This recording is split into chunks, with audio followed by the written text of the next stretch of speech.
Testing, testing, testing. 1, 2, 3. All right, everyone. Welcome back to another Friday night live stream here at Christ Centered Ironworks. I am your host, Roy Adams. That is my lovely wife, Jessica Adams. Say hello, Jessica. Hello, everyone. Good evening. Hopefully everyone has had a good month since the last time you all saw our smiling little faces on the internet. And I hope you all are doing well. So in this stream tonight, we're going to be doing several things in this stream. So we're going to be talking a little bit about the CNC side of the business and where that's going to be going and projecting for the future. And it's kind of some hopes and goal setting that I have planned for that. So that'll be a little bit later on. We will also be giving away an anvil in celebration of our 10 years of being here on YouTube. So this is our 10-year anniversary year, and we decided to take and give away a bunch of anvils, one a month, here on YouTube. So we're going to be doing that in this stream as well. And we also have some special sticker packs to give away that have a special, very special logo 10-year anniversary sticker in it, which is going to be a limited edition, right? Because we're only doing it for our 10th year anniversary. Yep. So we will be making sure to take and give some of those away in this stream as well. So tonight's project that we're going to actually be working on this evening, and I'll fire up the forge here in just a minute. The project that we're going to be working on tonight will be actually making a copper coffee scoop, and we'll be doing that in support of some new blanks that I'll be launching. For many of you who already been to our website, and you know we do have a lot of scoop options available, but we have never actually officially made any videos or any promotions on making coffee scoops. We just added them to the website and we just never got back around to them. So that's one part of my plan in this upcoming month. I do plan on making some videos around that particular product line, and showing off some new handles that we're going to be adding to them, so this way they can be full kits that we can have on offer just in the nick of time, getting close to Christmas, so they can make some great little stocking stuffers and gifts. So we're going to focus on making one of those in the stream this evening. So that is tonight's project. If I get through the first one okay and it's all good and everything, I might end up switching off and doing a bit more heavy forging a little bit later on, depending on how quickly I get through making this little scoop kit. Oh, lost my hammer. Depending on how quick I get through this scoop kit, I will move on to making a lantern hook for camping. So I have a Coleman camp lantern, and I like to cook, so I cook whenever we go camping. And problem is sometimes it's dark before we get back around to the tent to start cooking our dinner, and well, that's a problem. You know, someone's always got to hold up a lantern over the pot so I can see what I'm doing while I'm cooking. So it'd be nice to take and have a lantern hook that slides onto a picnic bench. So if we don't get to that project in this stream, you'll definitely see that project by next stream when we get to it. But we'll see how it goes. I'm gonna just play with it and have a bit of fun. So who's all here, Jessica, while I pick up my hammer? Yeah. Let's see. Rob Huff says that he's still not allowed to forge. 2 more weeks. Heart surgery is wild stuff. Wow. I didn't even know you had heart surgery there, Rob. I don't think it was mentioned. So I hope you get to feeling better, and soon. Yep. Oh. He says, I'm more worried about Brian Bazil taking over my shop. He's unsupervised out there, LOL. You're in trouble, buddy, already. Your shop is no longer your shop. Let's see. We have David Renor, Dana, Flyfisher08, Jeff Killian, Spencer Coots. Yep. Christmas music is right. Yep. Let's see. Roger. Hence the Christmas lights. Yep. Sacred Acres. Hello, Katana Guy. Hello. Scott Carlson said, wonderful stickers. Got mine this week and they are awesome. Awesome. So glad to hear that. Glad to have everybody. Eli says he's down with the sickness. Down with the sickness? Mm-hmm. Ooh. It's a killer song, but hopefully it's just the song you're referencing and not down with the crunk or all the yucky stuff. So. And J.I.J. Forge says, Roy, do you remember my name? Jeremy. Jeremy? Am I right? He'll have to let us know. No, I'm not. Am I? Jeremy. I don't think so. He's going to Just go test me. it- just go I'm with so it. wrong. J.I.J. Forge and Fishing. Hello. Hello. Hi, Desert. Good evening. Hello, hello. Oh. I just said the first name that came to mind. I may not be right He on said that. nope. Dang it. Hold on. My other one was Joseph? It probably doesn't start with a J at all. It's like Steve. Ooh. Rob says, honestly, it's the leg they took the vein from for the bypass that hurts the most. Dude, I'm sorry to hear it. Oh, dude, I told you, I knew that induction forge was going to get you eventually. Just cook the heart right out of you. Joseph. Beep, beep, beep. I got it right? Joseph. Joseph. I knew it was Jeremy or Joseph, but it was Manga 12 is Jeremy, right? Or no? Yeah. Yeah. Like, yeah. And then it was Joseph. So, yeah, we had that whole thing last Yeah. time. So, yep. Roy's not great with names. Nope. So. Nope. I never forget a face, though. And that's not true either. I forget faces. We did meet, what was it, in I July. forget whole people. So I'm sorry. July. You were like, nice to meet you. And he's like, we met like 2 years ago. The Yeah, fireworks at the boat, that's yeah. bad. So just fun story, quick story. So a neighbor of mine, he has some sons. And like we were at an event, and I was like, hey man, hey, good to meet you. My name's Roy. He's like, I was at your Christmas party. I was like, oh, you must have done something different with the thing? Your face is different? Or it was like, no, it's the same face. Same mustache. I was like, Yeah. good talking to you. Probably just safer to pretend like you've met everyone before. Yeah. So in a social situation, you'll hear me, if I don't know who you are, you will hear me say a lot of things like, hey, buddy, pal, guy, friend. What's up, my brother? I don't know, but I have no clue who you are. So it is not something it's not a gift that God has blessed me with. So that is not my unlike particular your dad, gifting. he can like recall names from like grade school students that he went to school with. Yeah. He's pretty crazy. It's insane. That gene's totally lacking in me. My father, he can remember people he literally went to first grade with.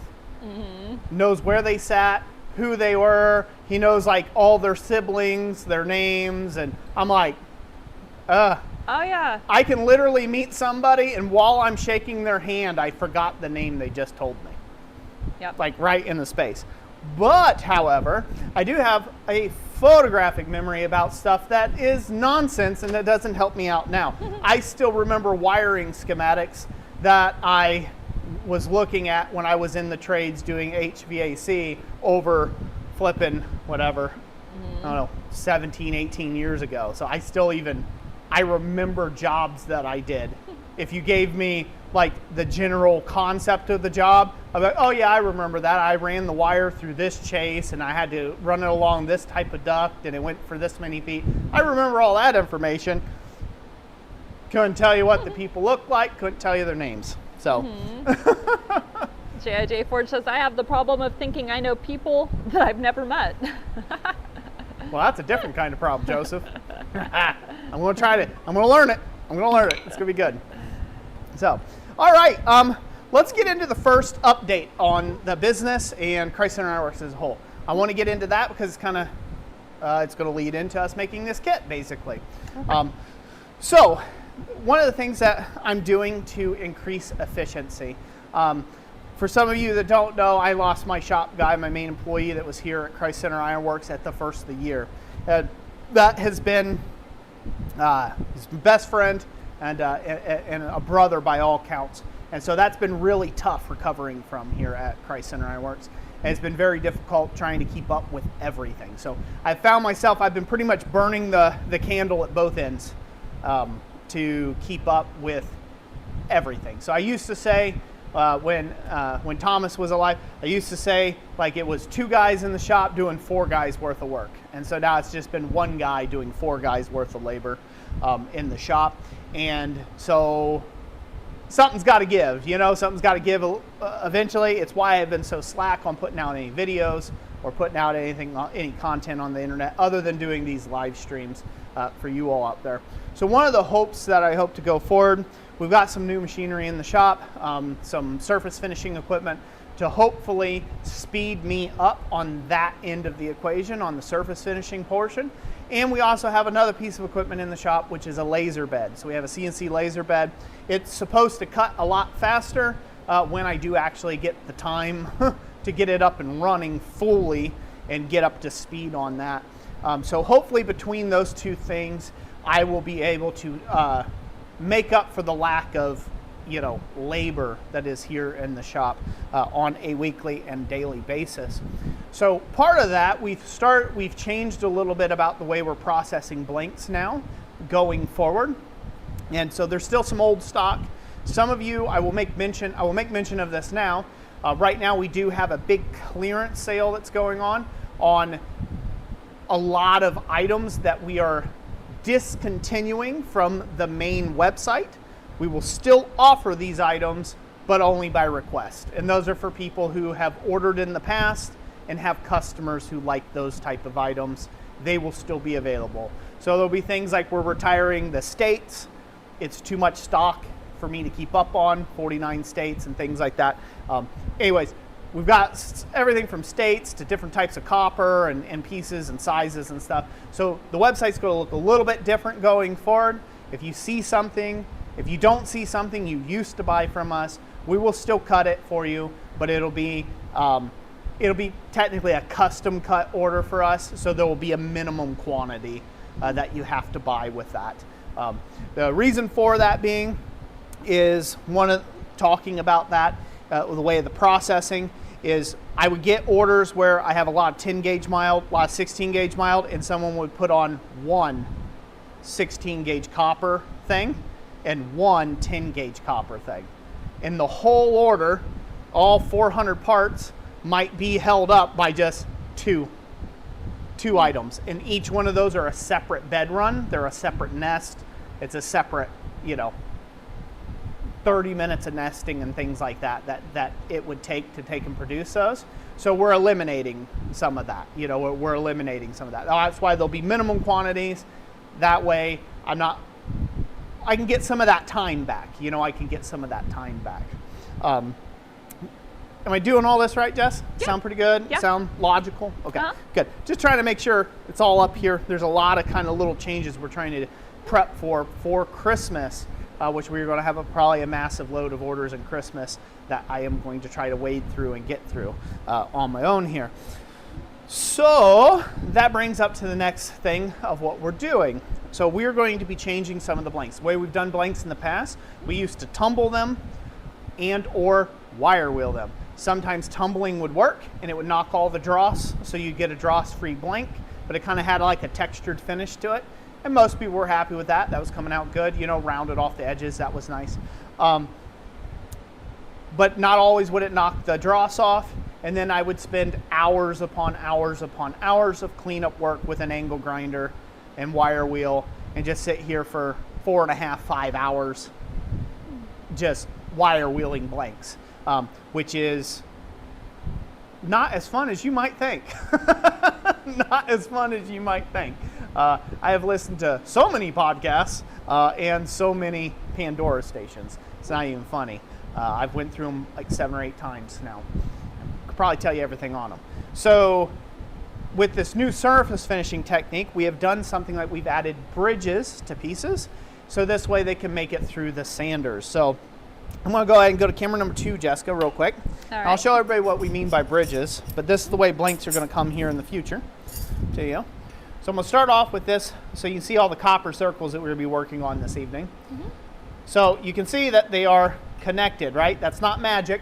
They all stick together, So all of these are connected by little bridges. So these bridges are 0.06 in width, and they connect all the parts together. This allows them to stay together on the plasma bed and eventually on the laser table. So this way I don't get any tip-ups that can cause bed hangs, and it's also easier for me to manage for cleanup. Because these are all connected now, obviously they won't be tumbled. But now I can stick these and run these through a surface finisher, and I can get kind of a similar finish like you see here. Knocks all the dross off, and I can have these out a lot quicker. So what that means for you, the customer, is you're going to have to come along and you're going to have to part off your pieces that you get. So there's just a little, I use just a little pair of snips, little bulldogs like this. There's just that little webbing. And just like that, you've got your piece that you can work with. So it's a bit of a trade-off, right? You got to do a little bit of work by cutting those little nibs off, and maybe you might have to do a little finish sanding on the edge, you know, wherever that was connected at. But boom, there you go. It's all done. You're ready to go. So they will start coming in orders like this. This is what you'll probably see. So I'm not going to cut the nibs off for you. You're not going to get singular individualized blanks. You're going to get them in sets like this, and they'll all be layered up and they'll get shipped to you. I can't tell you how that's going to help me. It's already helped up a boatload of being able to ship these out, so a lot quicker. So you'll see things like this. So this is a snowflake number 1 nest. This is connected by those little bridges like I talked about. Again, I can hardly see them from this distance in the camera. I don't know if they can see them very well in the camera. Yep, we can see the little tiny bridges across them. Yeah, kind of, yeah.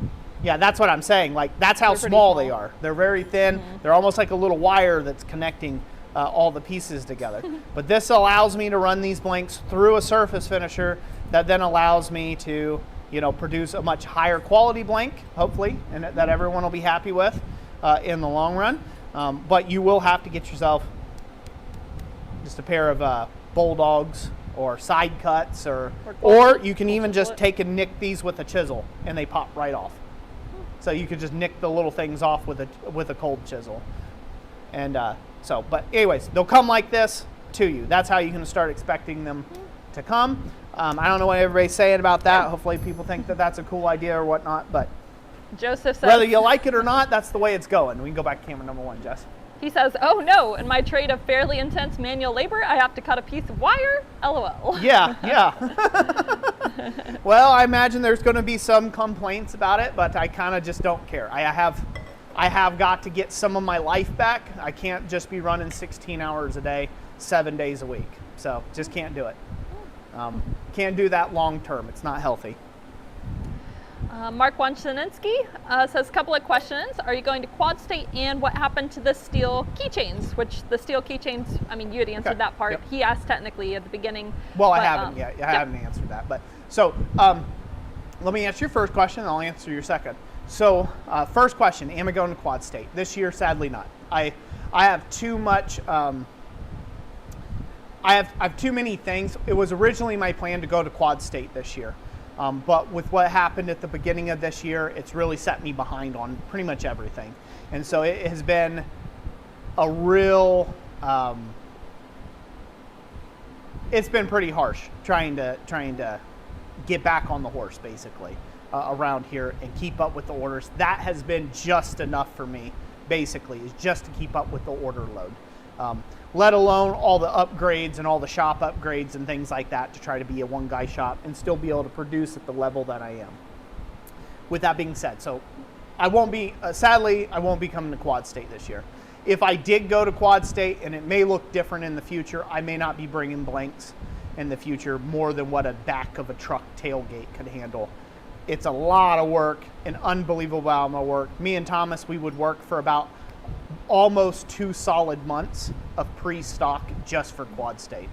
And that was like daily, 5 days a week, cutting and restocking bins and things like that. And I just don't have that labor force anymore. So that's not going to work for me. So I might just go there in capacity of hang out with a armchair and be the cool guy around a campfire and maybe do some forging. That sounds like fun. I haven't done that at Quad State in years. So, so this year I won't be at Quad State. Maybe next year I might be able to get down to Quad State in that type of capacity. We'll just have to see how all the equipment works out in the future. So answer the second question for the keychains. The keychains are available by special request only. Like I said earlier, people would order one keychain of something, and that's it. And the whole order would be held up by one keychain in a different material, and without having to go too deep dive on it, you would have to find that little keychain that fell down in the drink of the plasma bed. You guys spend time cleaning out the plasma bed to find the one little keychain that somebody want of Ohio or something like that. And it was just taking too much time. So these are things when we actually have some software on our business side of things where we can look at what people buy the most of, how much percentage wise all this relates to our business and things like that, and they just didn't make the grade. Plus, they were really a pain in the butt for me to keep up with, the little keychains and find them, and then trying to wire wheel them and get them all cleaned up. It took significant amounts of time for them being worth $1. So, for them being, so it was either that or I needed to charge like $3-4 for them a piece, which nobody wants that. It's $1 keychain kind of thing. So something had to give. That was one of the things to give. Now, we will cut those for customers that have purchased them in the past, but there's a minimum quantity order on them now, and you just have to get with us. Email us, and we can write you up an invoice on them or whatever. Oh yeah. So hopefully that makes sense to everybody, huh? Yeah, and as far as the sizes, so if it's something we carried in the past, you can just ask us about the thing, right? So say if it was a heart pendant, you can just ask us for that, and I can look up and see what you ordered in the past to get you the same item you had in the past. Yeah, you basically just say, hey, I want more of the 16 gauge, whatever, right? Thing that you had in the past, or 10 gauge, or you just tell us what it was that you purchased in the past with a previous purchase order, and we're happy to still fulfill those for you, but on request. On request, yep. And then also I'll add this, that over on the website right now, we have a whole bunch of keychains. I took basically all the buckets of keychains and I mixed them together, and I basically did like little mystery bag lots kind of thing. So if you are just wanting to load up on keychains, because one of our customers recently told us, they said that they like to do them real inexpensively for children, so that children can come and buy keychains. It's like a fun little thing to do for kids. So if you just want to get some of our bulk keychains, right now we're selling them off in 5-pound increments, and I do believe we have about 12 of them left still. So feel free to get some of those if you're interested. Yep. Good questions. Any other questions, Jess, before I get going on our little project here? He says, and I show off the new items here. Joseph says, what if I've never ordered before? Could I still order by request? Yeah, just reach out to us what you're looking for. And even, we do take custom orders as well, even if you're looking for something that we never have cut before. In general, we're probably, for small stuff like keychains or pendants, it's going to be a minimum of 20 pieces, and then there'll be like a $30 custom cut fee if it's a new custom item. Yep. And then with like ornaments and hooks, that'll be like a minimum of 10, I believe is what we had discussed. Yep. So, yep. No. And the processing time's just a fuzz longer on that. Again, that is something that has changed in the shop. I am getting most orders out within about 6 days or so, 6-7 days. That's about my average right now, getting out orders. Sometimes I'm like right in the moment. You happen to order something that I have literally right on the stock or I just cut extra of, and I'm like, okay, sweet, I'll process that order. And you might get your order might get processed within the hour, but on average right now I'm doing about 4 to 6 days before things go out the door. Some of the bigger orders, big massive orders, I just had a few big massive orders for stocking up for Christmas that just came in. Where there were like 800 pieces, it was up to about 12 to 14 days before I got those out. Because again, they're just massive and they take a lot of time, and I'm the only guy doing it, so it takes it takes a little bit to do all that. So, but bear with us. We're going to do our best. The hopeful goal with some of these changes, I know they won't suit everybody, and we don't want anybody freaking out. We're not going anywhere. The one downside is obviously, the change, no one likes change. Everybody likes what they have and where it's at, and they like to know that you could just go there and get one keychain if you wanted to, or one copper hook if you wanted to. But these changes are necessary for me to be able to keep up with stuff, and for me to do the things that I actually want to do, which is the YouTube and which is the blacksmithing and forging and bringing interesting content and teaching and those sort of things. That is what I'm actually meant to do with my life, other than standing in front of a grinder all day.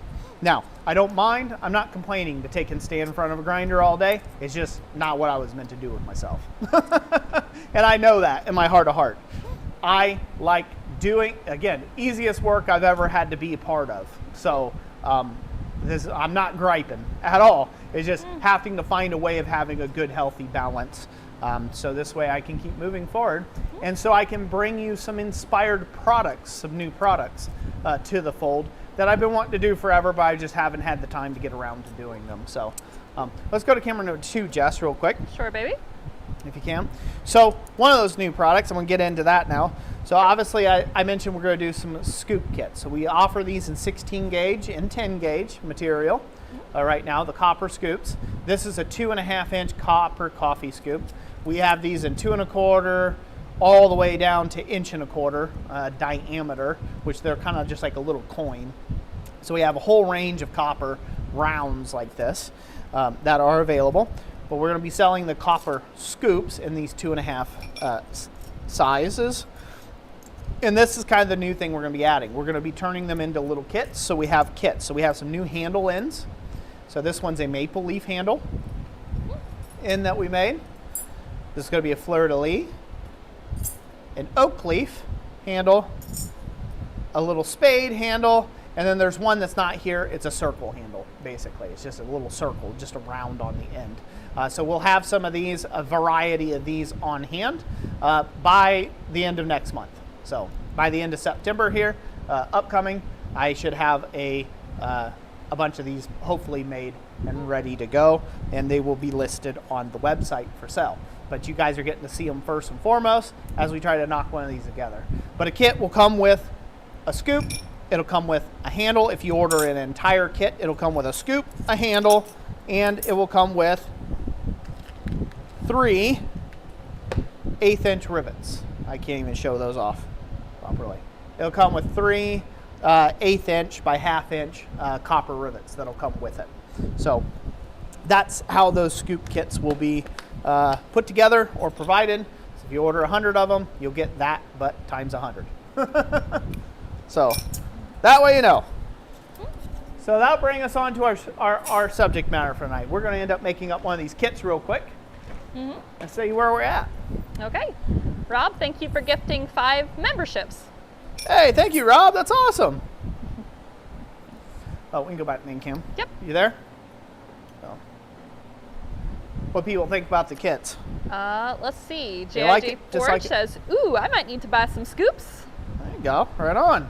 And then Fly Fisher says, what did you decide to do with the hooks? So the hooks and ornaments, we are still offering all of those as regular in mild steel at the website. And then if you want them in copper or stainless steel, then just get with us. And then we just have a minimum order of 10 pieces on those. Yep. Yep. And if any of this is confusing at all, feel free to email us after the stream or just when you want to, and we can help clarify anything that seems unclear.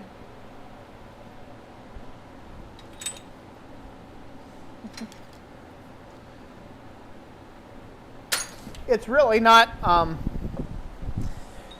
there's not going to be that much difference on people who buy from us the regular, on the regular would most likely reach out with an email, be like, hey, what gives? I'm looking for this item, it's not there. We're still going to provide that item to people who've purchased in the past or people who have seen it. Maybe they didn't get a chance to buy it and they want it. They're just going to have to take and go through the channels to get us. Get it from us now, just to email. There'll be a little bit more communication in it. It won't be as simple as you just add it to cart and there you go. I'm very thankful for the business we have. I'm very thankful for all the customers. I'm very thankful for everybody who likes to buy from us. This is just me trying to reduce my order load. So I don't get people that come in, and I don't want to sound ungrateful, but where it's like onesies. They buy one of every blank I have.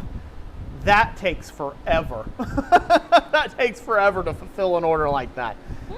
If someone ordered 10 of something, okay, I can set processes up so this way I can get through those 10 very quickly. It might sound weird, but it's easier to do multiples of a thing and be very efficient at doing multiples all at once than it is to do one of this, one of that, one of this, one of that, one over here, one over there. Again, I'm very thankful for the orders. I'm thankful for all that, but it adds an extra level of work. And so we're just trying to reduce some of that. We're trying to get more streamlined here. And maybe with the surface finishing and with the bridge nesting and the stuff like that, maybe when the laser comes online, maybe we might be able to add those things back to the website in the future where I can take on one of this or one of that, and it's no problem because I'm just ripping them out so fast. But as of right now in our stuff, I just got to reduce my total order load down a little bit so I can breathe a little and move forward. So, yeah. Most people, new customers that we get daily that come in to the website and buy from us, they won't even know there wasn't anything there to miss in the first place. And that's what I'm trying to reduce. That's what I mean by reducing our order load. So hopefully that'll work out good. All right, I want to get on to this project a little bit, and then we can get back to talking about that here in a little bit. Okay. And I will continue answering people's questions, and you can, obviously, you can just keep typing in answers into the stream or the chat if you want. Yep. In any of my channel mods, if you don't mind helping us out, if other people come in and say, hey, what gives? And they have questions and you've already heard the answer, feel free to chat. Yep. Feel free to chat. All right, we're going to talk about the coffee scoop. I'm going to go a little bit different way than what you may have seen online. Are we at the main camera? Yep, main cam. I'm going to go a little bit different of a route and a direction than what maybe you've seen online on Instagram or stuff of other people who do provide and makes coffee scoops for people. I've seen a bunch of different people's methods, and this is just going to be kind of a way that I would approach it to keep it fairly simple. So most of you guys have seen people with fly presses, fly pressing them or hydraulic pressing them into shape. That's perfectly valid, especially if you're doing a whole bunch of them. That'd be the way to do. In fact, I've got some dies that I could actually do that with my fly press. Back here, I could just punch it out and it'd take me no time flat to end up making it. But one of the methods, most of the methods I see is forming the scoop and then texturing it on the outside after the scoop is formed. Anytime that I'd made copper in the past, back when I used to do a lot of production smithing for copper, anytime I did a ball peen texture or a hammered texture on the piece, I would always hammer the disc in the flat. So I would always put the texture on first, mostly in general. Unless that texture was going to get messed up somehow by the forming. But generally in scoops or in scoop work, I found that the texture can go on first while it's in the flat. So that's going to be our first stage. We're going to just go ahead and texture this copper. So some key things to take away. Go to camera number 2, Jess. Okay. When working with copper, the shinier your surface that you're working on, the shinier the result you'll have with copper. So if you clean up your blank real shiny first, and then you use a really nice polished surface and a nice polished hammer, that will translate into the copper itself. What you don't want to do is to beat this into something that's really rusty and nasty. It's got a bunch of grit all over the surface and you're just wailing on this, hammering it in, because that's going to be inside your texture later and it'll be really hard to clean out, especially if you try to go for a really polished finish. Again, if that's what you're looking for is just a rough and ready finish, then it doesn't matter. Hammer it into whatever you want. But those are some key things to think about. So it's good to go ahead and take a bit of maybe 300 grit sandpaper and buff up the end of your ball peen or whatever hammer peen or texture that you're planning on doing. It's good to go ahead and shine those up a little bit, get any rust that you have on them off. And you may do so on maybe a separate block of steel, or maybe your anvil's already got a nice clean top like Olga here. If it's got a nice clean top, you can get right to hammering. So I'm going to go ahead and start texturing this up. I'm just going to do a sharp ball peen texture. I'm trying to land my blows right next to one another.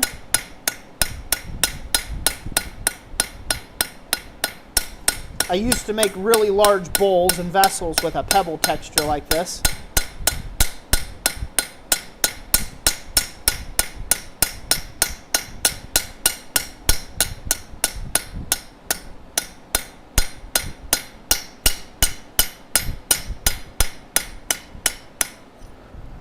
Can you see that?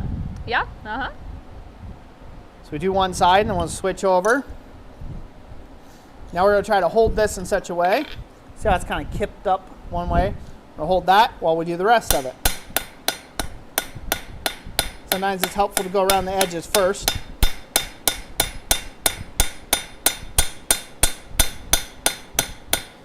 Again, I'm aiming for the in-between spots of the hammer blows I've already hit.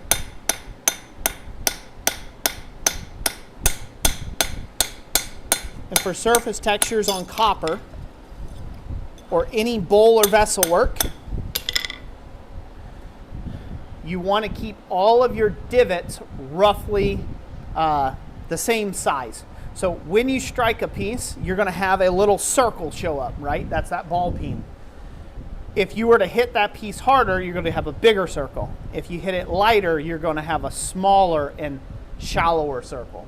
So as you're visually hammering on one of these, you want to do your striking at a nice even rate and pace.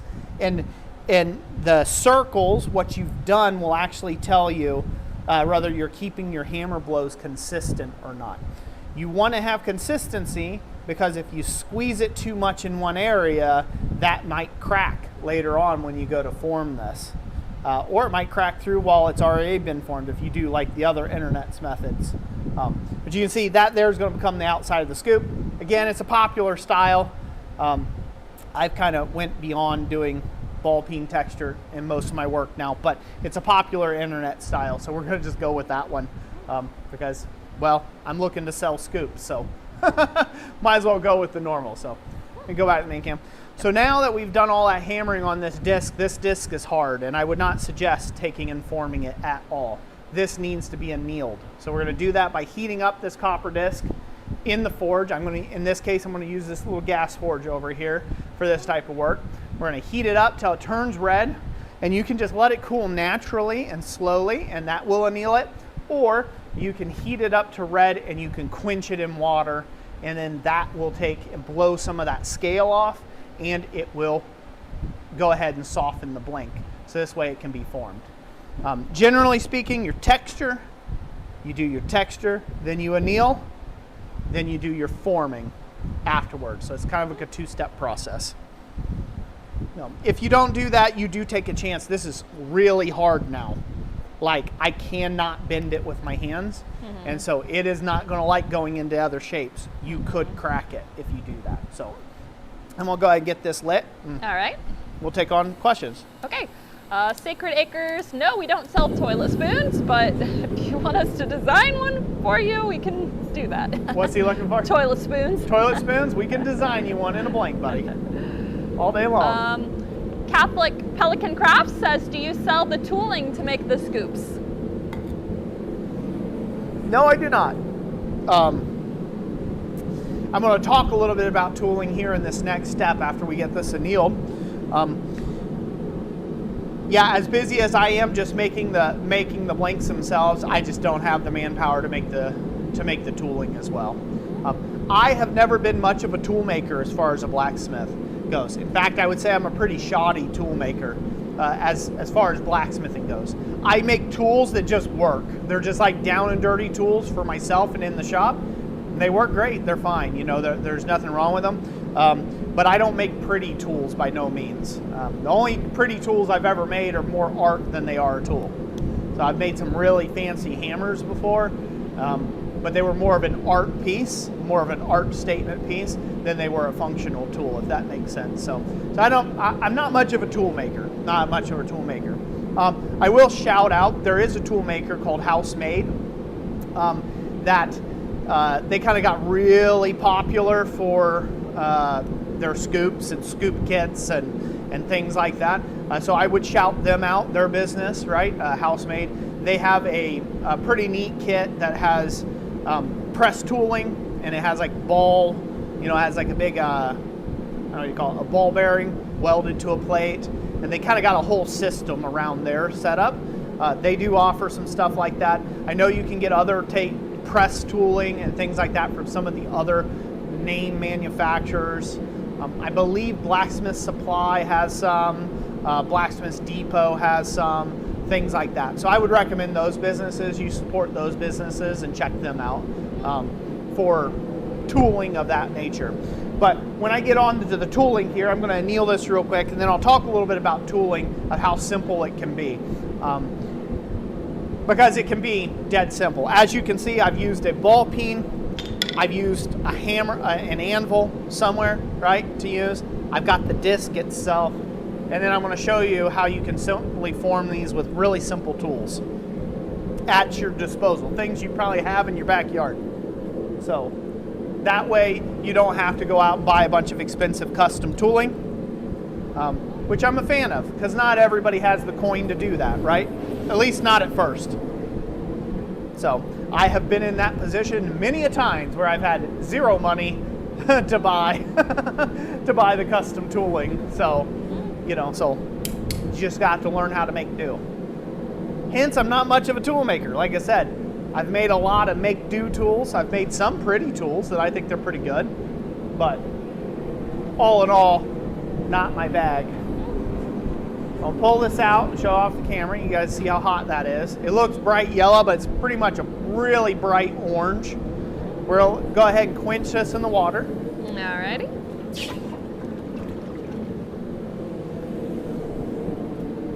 So I've quenched it in the slack tub, and you can see it gets dark. Go to camera number 2, Jess. All right. It's turned almost this maroon color. That's perfectly fine. So I won. But now, where I previously couldn't even bend this by hand, now I can bend it, see? Yep. By hand. That's how soft you want your copper when you go to start stretching it out and taking forms and doing that with it, okay? So I'm gonna heat that up one more time just because I put that little bend in it, and thin stuff doesn't like to be monkeyed with too much. So I'm gonna heat it up and anneal it one more time just because I doing this with it.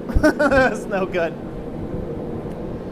Sacred Acres asks, could you use a texture die in a press, or is that too much for copper? Nope, certainly can. Copper loves that sort of stuff. Oh, bang, put a whole texture in it in one go. Yeah, highly recommend it if you wanted to do that. Probably one of the reasons why people, their methods are about quenching it. Their methods are forming it, putting texture on it after it's already been formed, is because the way that they're forming it probably deforms a lot of that texture on the outside of it. So that's probably what they found, and that's why they're doing stuff where they put a ball in the anvil and they work on the texture on the outside, texture it on the outside. I'm going to show you a way of doing it where you don't have to concern yourself with that, and therefore you can do this method, which I think is a little bit easier, just a fuzz easier.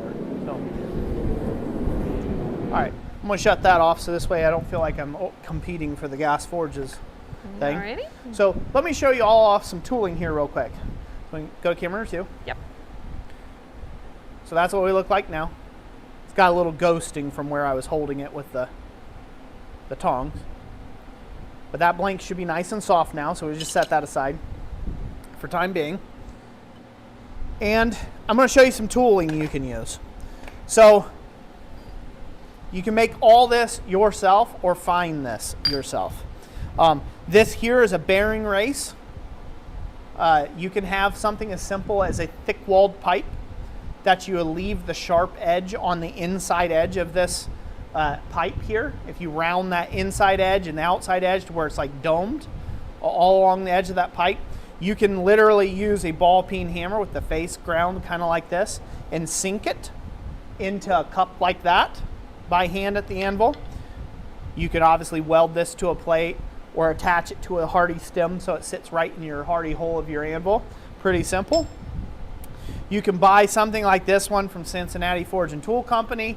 They made this cupping block, basically like a cupping stake. This is where someone squished this out under a press you know, but it's got like a little dome depression in it. You can use something like this. Again, take note, if you're going to be doing a lot of copper work, you want this to be a nice, shiny, polished up surface. You don't want this to be rusty and nasty like this one is. I use this one for like steel leaf work and stuff. Or you can simply go get yourself a block of wood and carve yourself a little depression in the end of it, and then hammer it down in this and just shape it. So you can use any of these methods that you see here just fine. Obviously, you can take and get a ball, one of the other tools here,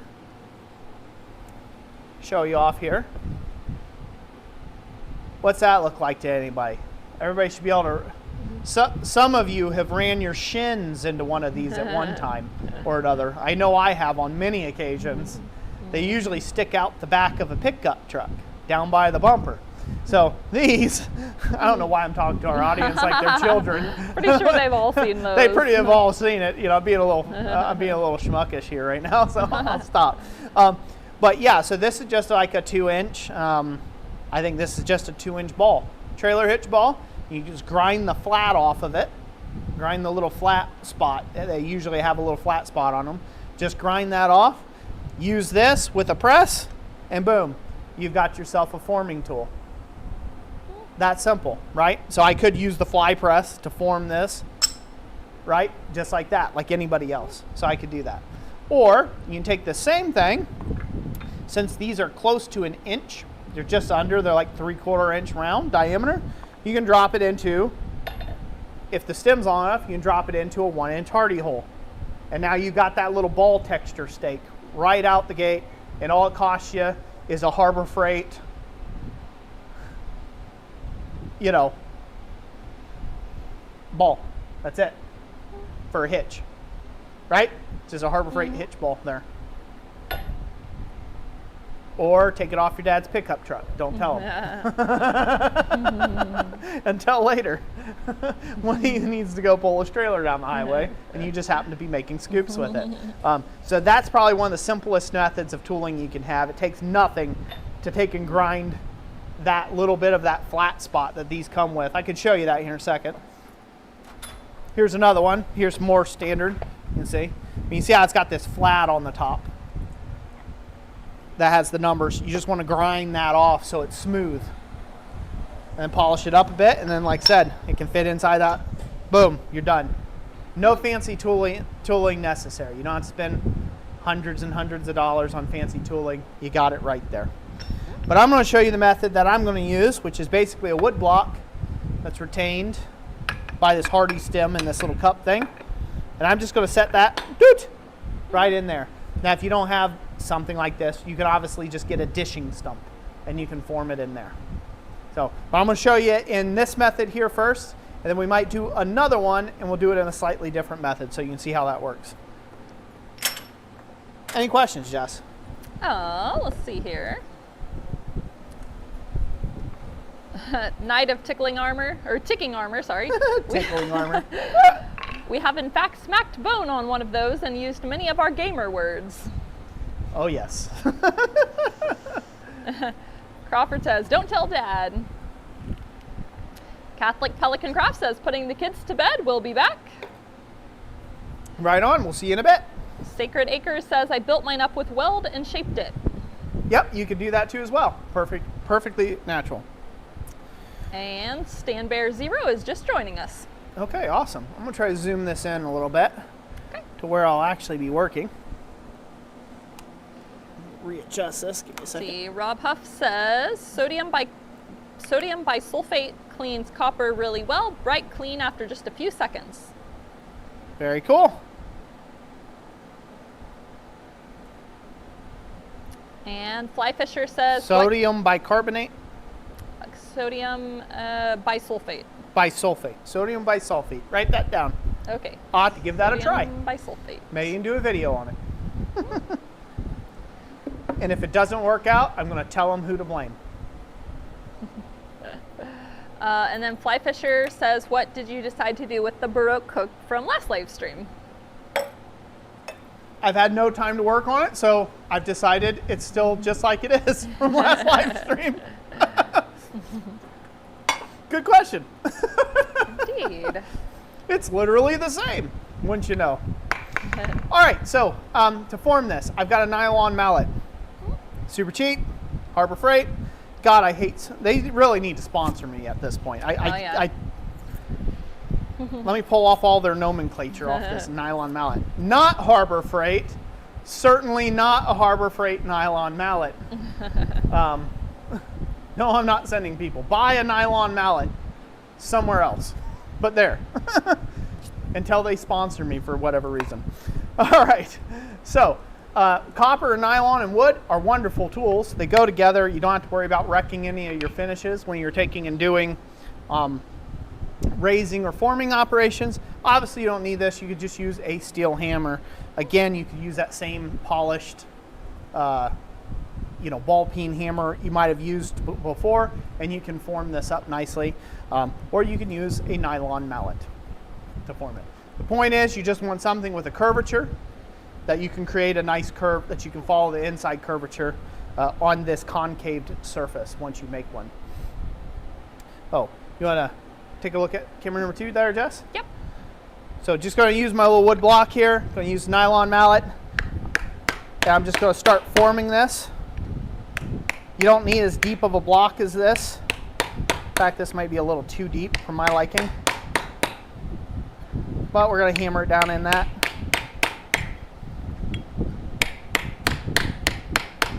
I usually start at my edges. So I'm just showing you how you can freeform it.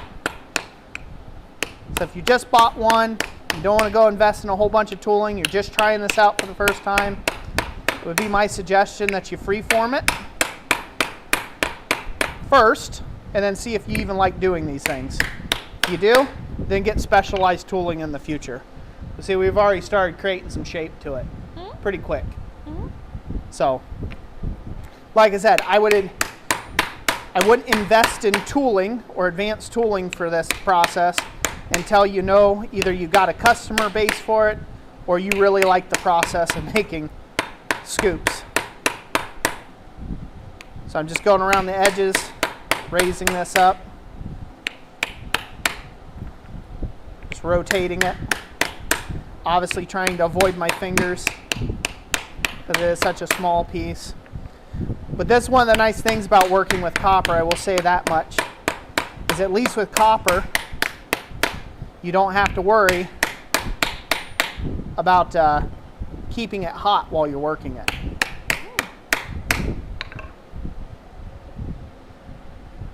Can you see that?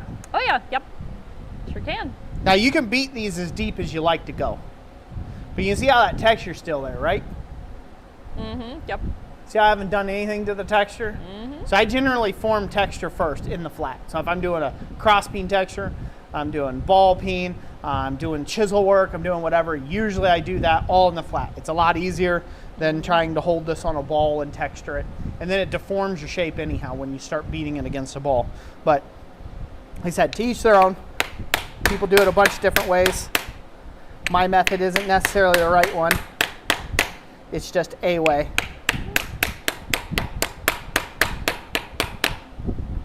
Now I will say this, hand raising these is for the birds.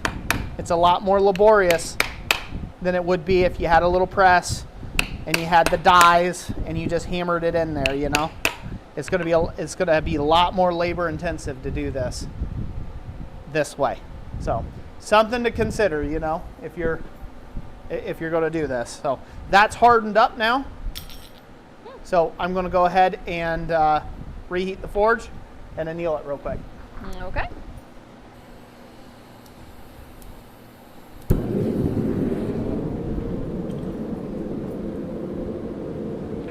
Questions, Jess? Let's see. Rob Huff also said that sodium bisulfate is actually like a pool or a hot tub cleaner, so we might actually have some. It's a what? A pool used for cleaning pools and hot tubs. Okay, cool. So, yeah. And it works best when mixed with hot water. Nice. Scott Carlton says, I don't like making tools. Demos making a scoop equal tool. I love it. I didn't hear you, babe. Hold on. Okay. What'd you say? Scott Carlson says, don't like making tools. Demos making a scoop equal tool. I love it. Let's see. A Forgeworks says, good night, guys, and God bless. I'll catch you on the next one. Take care, A Forgeworks. Thanks for being here. Have a great evening. Trailda says, the marks on the hammer kind of look like a smiley face. The what? Smiley face. Smiley face, huh? Yeah. Sacred Acre says you could use steel shot put balls, but I think they're pricey. Is a swedge or a forming stake?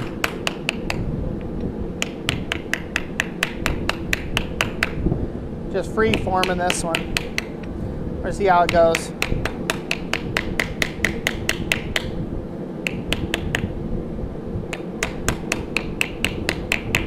This depression's a little deep for my liking, but see how it's coming out?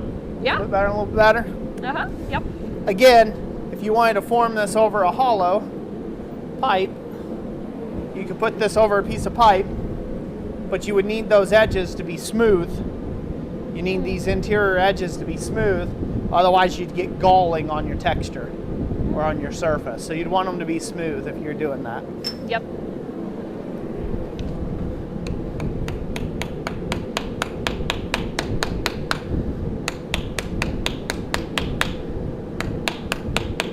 So just trying to show a little range of how much time you can think that you might have in this if you were just hand doing it. Like I said, this particular die is a little too deep. It's creating some reach issues for me.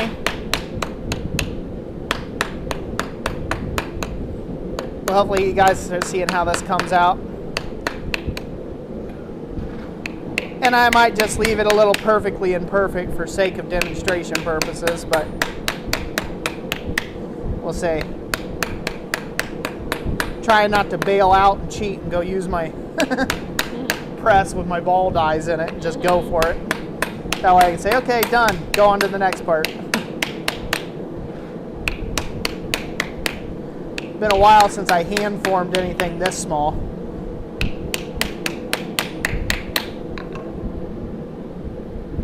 That's not half bad. See that okay? Yeah, So again, you may choose that you want to go ahead and like buff this all up and get it all shiny after you get it done. Smooth off all your edges, clean up the inside with a little bit of Scotch-Brite, you know. Buff it all up, make it look nice. Totally up to you how you want to do it. Or you can leave it more natural.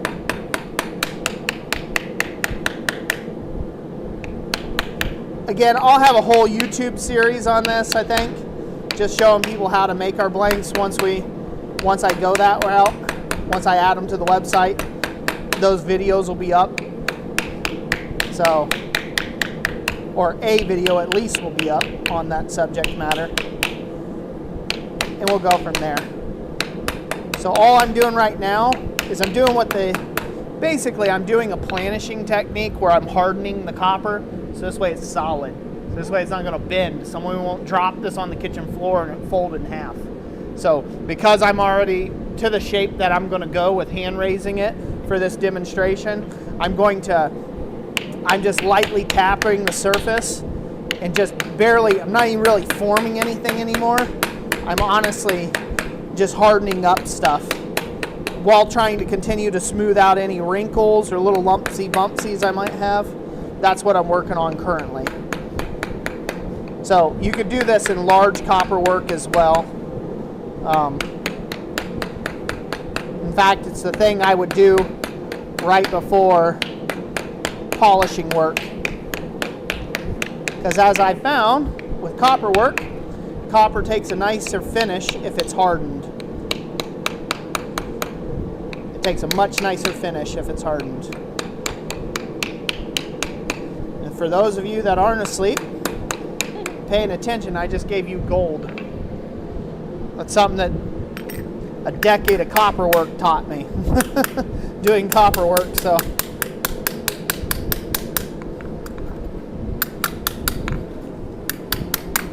You just learned it for free. Just like so. What's up? Oh, I was just seeing if I need to move the camera down. No, I got it. I had to go down here just for a moment to flatten her out. Okay. There we go. That surface is good. That thing's hard. I don't know if anybody can hear that. Yeah. Can you hear the pitch? I think so, yeah. Yeah, it sounds like a bell. Uh-huh. Hopefully they can hear it. Let me know if you heard that on the screen. That bell sound, you know that it's hard. It's good and hard. And that's what you want. You want to have that bell sound to it. So we're going to call that good there. And now we're going to work on our handle. So I'm going to set that off to the side. Thank you. No. But again, I got all this great texture, and I'm going to do a big reveal here in a second when I rub it down with some Scotch-Brite. But we'll set this off the side. Get this stuff out of the way, and I'll work on my handle. I'll put the two together. Dana, take care. Dana leaving? Yep. Take care, Dana. Have a good evening.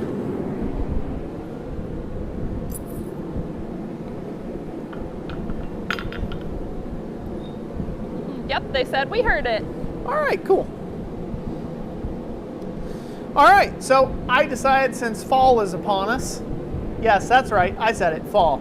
You know what comes after that? Christmas, that's right. Yep.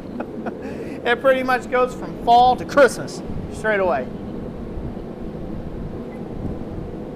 Figured since fall's upon us, might as well do our maple leaf handle. So let's go to camera number 2, Jess. All right. So we're going to we're going to make up this maple leaf handle. That's what we're going to work on. So this will be a regular project that we'll have on our website. Like I said, sometime mid to late September, we'll have these available online. So we can go back to main cam. I got to move this real quick. Yep. Reset. There we go. I got to reset. Okay. That'll be good, I think. Yeah. Somewhere in here, hopefully. Looks good. All right. So for this, we can go camera number 2, Jess. Okay. You were doing on that while I was doing it. Keep in line with me, girl. You gotta go main cam. No, I was just checking it. I waited till you were done. All right. I looked at it. So here we go. So what we're gonna do is I'm gonna just take a simple cold chisel, and I'm gonna chisel a line. I'm gonna do a center vein down here, and then one that connects and one that connects. You can get as fancy as you want. I'm gonna leave this fairly simplistic at first. I'm gonna do a little light texture in between those lines is my plan. So I'm gonna use a little small cross peen hammer to make those little light chisel lines, or little light texture lines in between those other lines. So I'm gonna come in here, I'm gonna just stamp this out real quick. Go 1, come to the middle, go 2, come back to the middle, go 3. Now what I've done here is I've actually pivoted when I was coming in to put this. If you'll notice, it's thick. The line is thick down here at the base. Hopefully people can see that.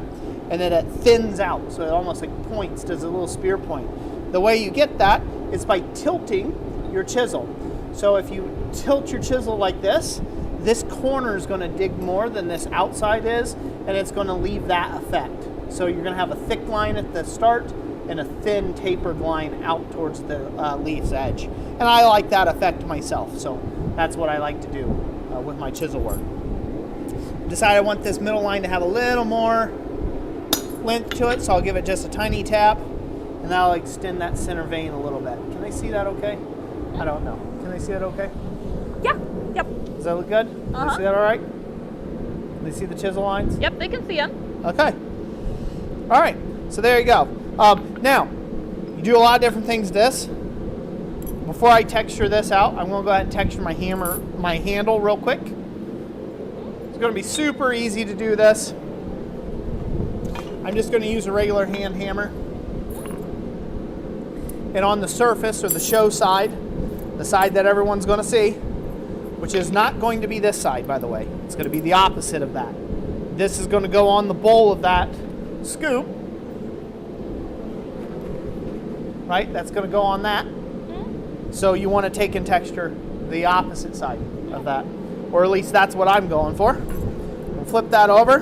And then I'm just going to give this a light hammering work over it. just to give it some character, so it's not a flat blank.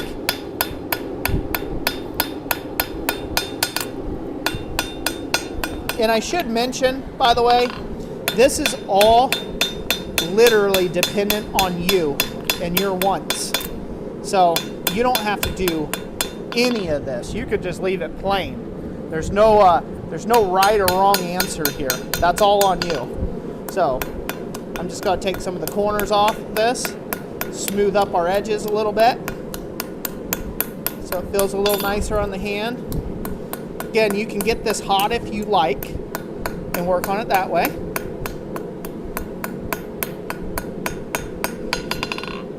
I find just forming it a little bit cold is nice for my purposes.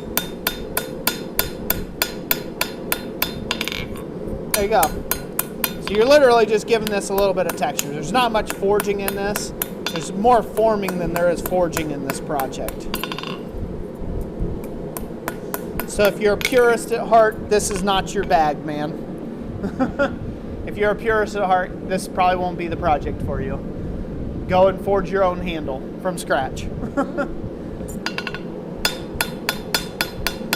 So now I got to get this shaped so it fits the bowl, because that's not going to do, will it? Where it's sticking out all like crazy and jagged. Can they see that okay? Yep. So we need to get that to fit that shape. You can do that back in the wood block. You can put in a cupping tool if you got a cupping tool and use that. Lots of different ways of doing your thing. You form it in the same die block if you've got some sort of die block to do.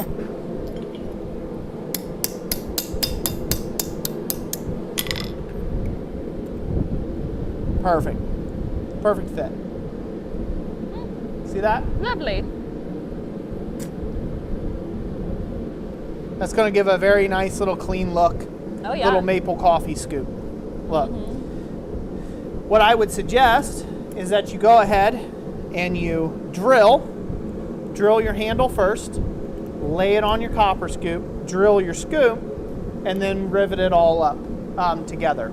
And then if you need to do any final forming of the actual scoop handle itself, to go ahead and do that at a later date. Do that after everything's together. Again, it depends. If this is a really thick handle, let's say you decide to forge your own, you didn't get the kit, you just bought the regular scoops that we have online right now, and you didn't wait to get yourself a pre-made handle, then it would be my suggestion, if you forged your own, you want to get all your shaping done before you put your scoop on. Just all depends on what you're after. So there we go, we got that done. Perfect. Basically, that project's done. Yeah. Other than riveting it up. Uh-huh. And that work will be riveting, quite riveting. And what would you recommend sealing the handle with? I would use a beeswax finish, unless someone's like allergic to pollen or bees or things of that nature. Then you could obviously use something like your favorite cooking oil and just keep a light dusting of oil. Generally speaking, I would say you don't even have to worry about it, because it's going to be in your kitchen in a relatively dry location, right? You're using it to scoop coffee. So I wouldn't worry about it too much as far as that. It's touching something that's going to have something that gets steeped across it. That's it. So I wouldn't even really worry about sealing it. Your hands touching it will have enough human grease in there. I know, sounds kind of gross, but greasy. Your hands themselves will have enough human grease in them to keep that handle clean of any sort of rust. Especially if you're an avid coffee drinker like moi, and you drink coffee every day. Yep. So get those greasy hands on it every day. You won't have any problems whatsoever.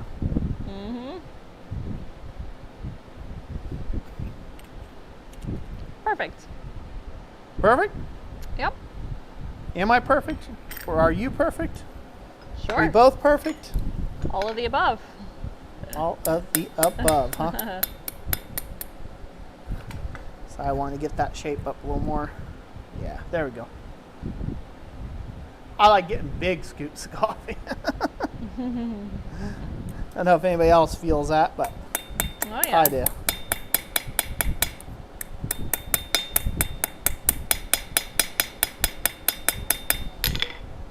Nice, got a nice little shape to that. I like that. I'm gonna leave it at that. Good enough for presentation purposes. So now I'm gonna go grab a little bit of Scotch-Brite. I'll come out and I'll shine up this surface a little bit. So I'll be back in a second. You will be right back. All right, perfect. Well, while he's away, I'll give you guys a couple of recaps. If you're not currently on our newsletter list, I do recommend that. We literally only do like one newsletter a month because like we don't really use it that much for marketing. It's more of just kind of like an update and behind the scenes, and it's a good way that I recap like any videos that have been posted during the month. And then also, we also have, I'll do it like a day or two before the live stream, and we'll have a mention of the date and time for the live stream. So if you have not joined our newsletter yet, I highly recommend it. Like I said, you're gonna get like one email a month from us, a rare occasion, maybe a second email. So, and if you want to sign up for that, you just go over to our website, www.christcentedironworks.com. And then under the menu, you'll see newsletter. And then, all we ask for is your email. Yep. David Reno, you used the scoop for sugar. Perfect. You can also we also sell circles in like different sizes, all the way from like 1.25 inches up to like 6.25 inches. One thing that I've sold quite a few of in our Etsy shop is little salt spoons, basically. So you could do a version of this in a smaller version, and make little salt spoons that way too. Roger, I'm glad you're enjoying the newsletter. Yeah, we try to include some info there that you're not going to hear anywhere else from us. So you really do get a little behind the scenes.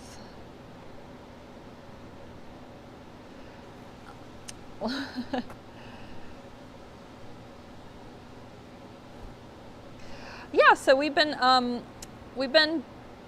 of heard about these scoops for a while, and they've been semi-popular with the copper circles, and we've had a few requests for adding handles, and so we're finally kind of getting around to it. For a long time, we've had what's kind of similar to these little handles is like we have actual hardware section on our website where we sell handle blades that you could either use on like cabinets or drawers, things like that. So they're like flat, where you can dome and shape the center of it, and they have like little finials on the ends. And so they're kind of like the basic shapes, like the spade and the bean and fishtail, circle, square, and then recently, I think like last year, we added the oak and the maple leaf, and so those are kind of a fun twist, definitely a fall twist. Or if you live on, if you sell maple syrup, which up here we have a lot of local neighbors and stuff like that. Like if you make maple syrup, like those are anything maple themed, Or if you sell to, sometimes you guys sell to people, and you could always make up maple leaf hooks and maple themed products and sell them to somebody who does the maple syruping.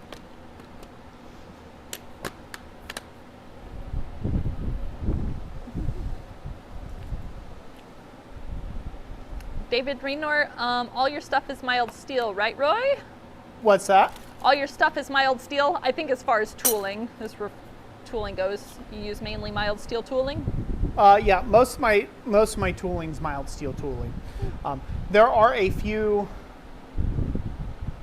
There's tools that I use all the time and that have heavy use. I make those out of higher carbon material. Things that don't have as much heavy use, I do out of mild steel. Generally speaking, usually when I have tooling, if it's not a chisel or something like a butcher tool or something like that where it has a cutting edge, I'll make it out of mild steel. Again, a lot of times, and it's been in my experience in the course of history that I've been doing blacksmithing, a lot of times I needed a one-off tool. Mild steel is perfectly fine for that, and heck, I just didn't have the money to buy high carbon material. And mild steel really gets it done in a pinch for most things. It's cheap, it's accessible, you can get it in any size chunk you might want, and it works fine. So there's a lot of stuff. I have little rivet heading tools I sell. They're like 1/4-inch thick cutters. They're like 1/4-inch pieces that are out of the center of my A-frame guillotine tools that I sell, and they're just a waste product. And I punch 2 holes. Do 2 punch marks in them, 2 round punch marks in them, and now they're rivet headers. And that's all just mild steel. So that's just mild steel. The actual ball punches that I use in the fly press, those are high carbon steel. Those are like S7. But again, that's something where I'm using it again and again and again, and it's staying hot for extended periods of time. So I just, I tried it with mild steel first, made sure it was going to do what I wanted it to do. It did. Chucked the mild steel in the bin, and went in with high carbon steel. Went ahead and made the tool in high carbon steel afterwards. So yeah, I'm a big fan of just having mild steel tooling, especially if you don't know if you're ever going to make that tool, if you're ever going to use the tool after you've used it a few times. Life rolls on. You do different stuff. So, all right, let's go to camera number 2, Jess, real quick. Okay. So this surface finish, I'm going to highlight all that texture.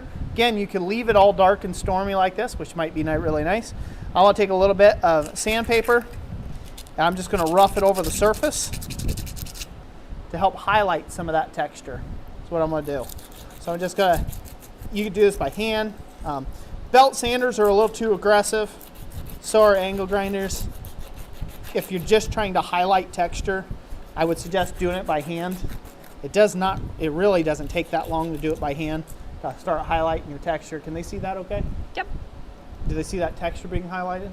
Uh-huh, yep, we can see it. So it really doesn't take that long to do by hand. This is just a scrap piece of 80 grit sandpaper.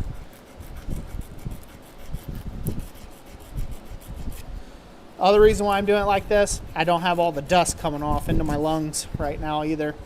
Or I'm allergic to copper, so the dust on this, my fingers will probably swell up later, but I'm not going to take the time to put PPE on for this particular thing. So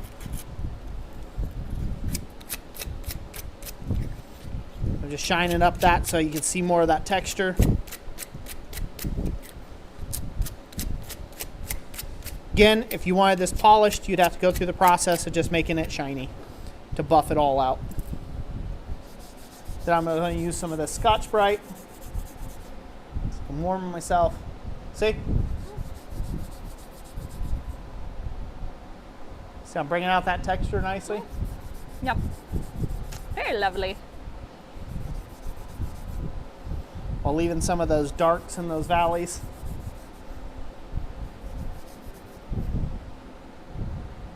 Do you see that? Yep. Gives it almost an antiqued look. Oh yeah.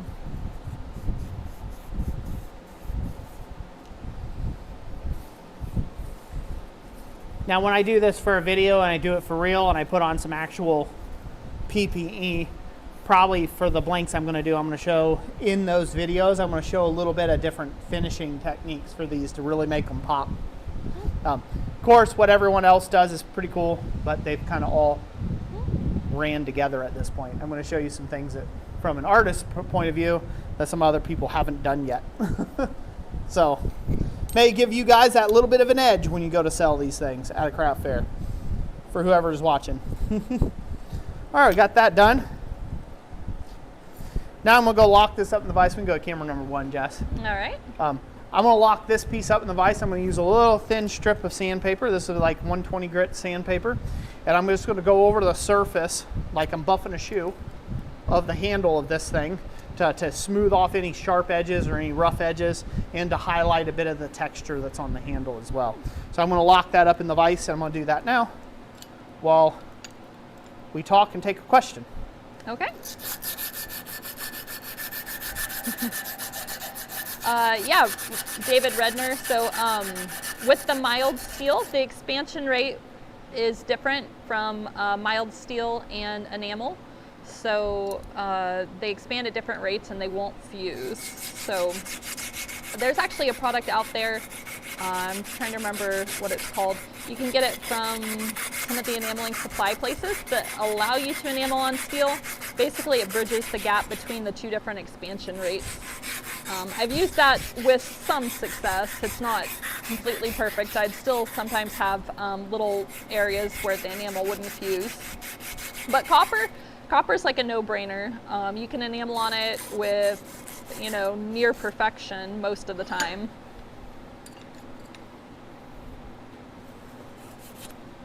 Yeah, you remember, so we have a Christmas a sweater contest every year. I believe, I'd have to look and see in the past what month we started. But we give everybody the chance to make a decorative sweater. You don't have to buy one of our blanks or anything. You can also just make one. But it's always so much fun to see everybody's creativity. All right, I highlighted that up a little bit. Pretty happy with it. Giving this a little bit of a highlight.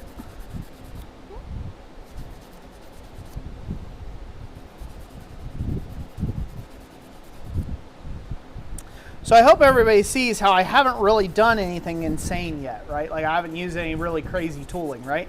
This is something that should be accessible to anyone. So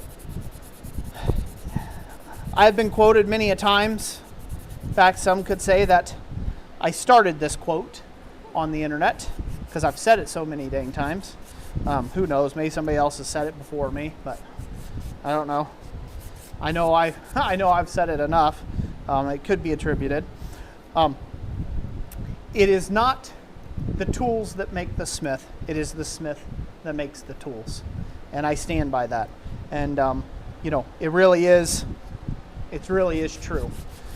Sometimes you see guys online. You see guys and gals online with really impressive shops and insane stuff, right?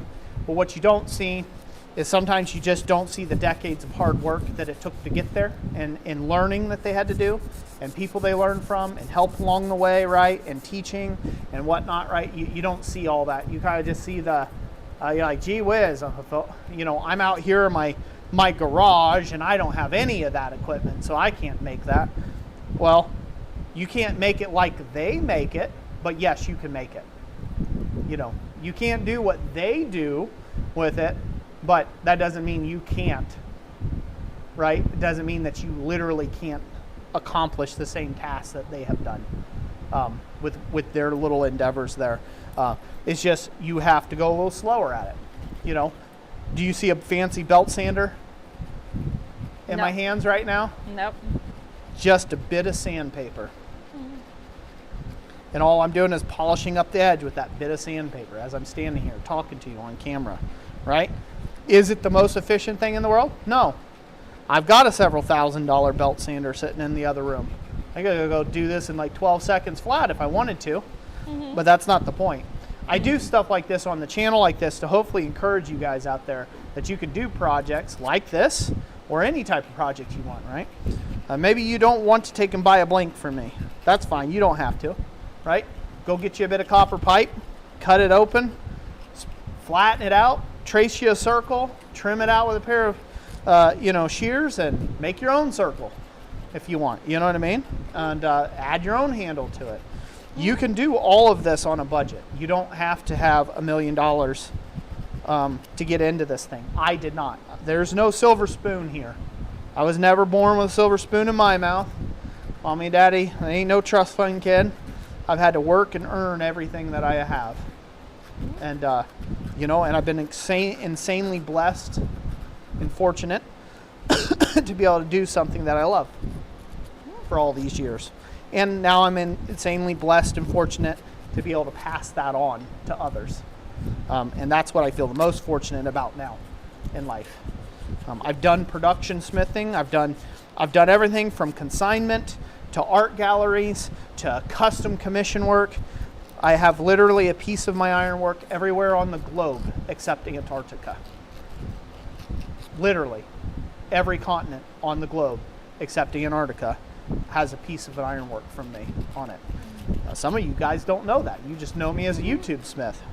You know about my prolific lifestyle prior to YouTube and how much of a smith I was way back in the day, we'll go with, the days before YouTube. But yeah, quite world known actually. But I started in a little 6x10 shed that was built from used pallets and used barn steel with used nails. With used nails, pretty much everything was pre-used, and I re-straightened it out or fixed it up and reclaimed everything, recycled everything. So that's where I started my life, my smithing career, a little 6x10 shed. And I had a forge, I had a 3-pound Harbor Freight hammer, I had a 55-pound Harbor Freight anvil, and a dream. And I had one pair of railroad spike tongs. That was it. And that's what I've started and clawed my way from the bottom of the barrel, basically, to where you see me now. So you do not need a bunch of fancy equipment and tooling to be able to do this type of stuff. Just a bit of hand skill, right? You just need a bit of hand skill. Where do you get hand skill? By using these piggly wigglies. Using these funky little digits. That's how you get hand skills. Fly Fisher says you have to send something to Antarctica just to do it. Gotta do what? Send something to Antarctica. Yeah, I do. I need to do something like that. I wish I knew somebody on Antarctica I could just send something to, just so I could say it. It's like a random researcher. I'm sure we could Google a research station or something. Now, I want to show that off with just a little bit of handwork. So, yeah. Right? So this is how it's all going to come together. You see how I shine that up, buff that up nicely? Just little handwork, right? Just with a little bit of sandpaper. Shined up all that texture. Shined up the leaf. I don't know. Is any of this coming across on the camera well? Yeah. I don't know if I need to come up better. You know what? Let me readjust this. Let's go to camera number 1. I'll readjust this real quick, and then Okie dokie. Then we'll see where we're at. Ken Foster says, my wife and I have a running gag. It's not a real project unless you get a cut from it. Unrelated, but yes, I'm current on my tetanus vaccination. Mistakes make wonderful teachers, except for burns. That's great. Oh. All right, right? Now you can go to camera number 2. I think I got that right. Let me see that. So that's the inside. See a little bit of glint. See the texture. May focus there. Yep. Come on, focus. Yep. See how this handle's going to look. Uh-huh. Just a little bit of handwork, guys. That's it. A little light and shadow. That'll go on there like so. I rivet it all together. Isn't that going to be a gorgeous little coffee scoop? It is, yeah. David says the hammer work on the handle almost looks fantasy elvish or something. It does, don't it? Hey, if anybody of you go to medieval festivals and sell stuff, there you go. Elvish scoops. So what you see here wasn't tooling. This is skill. This is pure skill, hand skill. That's all it is. Go to camera number 1, Jess. Yep. That's all it is. There's nothing fancy about what I did there. It's just skill, decades of craft and learning, right? And I've been a student of the forge for a really long time. And so I make it look like it's real easy. It's not. It takes a little while to get to that point where you have that kind of just hand-eye coordination and skill, but you'll get there. I'm not special. You'll get there, just like I did. Just got to apply yourself at something and go after it, and eventually you'll be there. Just like me. Moi. Moi. The moi. I got to find my center punch. There it is. Okay, cool. And we'll get ready to drill this. Okay. So I can do this little assembly. Hopefully everybody's been enjoying themselves. Yeah. Crawford says, it looks great, Roy. Thank you, Mr. Crawford.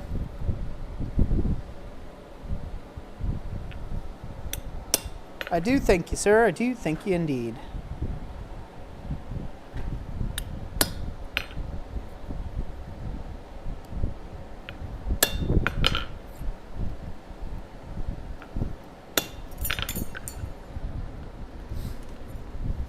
Now, it would have been better off for me to center punch all that prior to bending it and shaping it. So I would have done that in the flat if I were to do it again. That would be the smart thing to do. Because I deformed it a little bit, so now I got to go back in and reform it a little bit.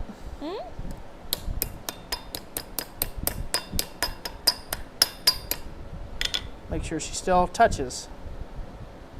Nice. Well.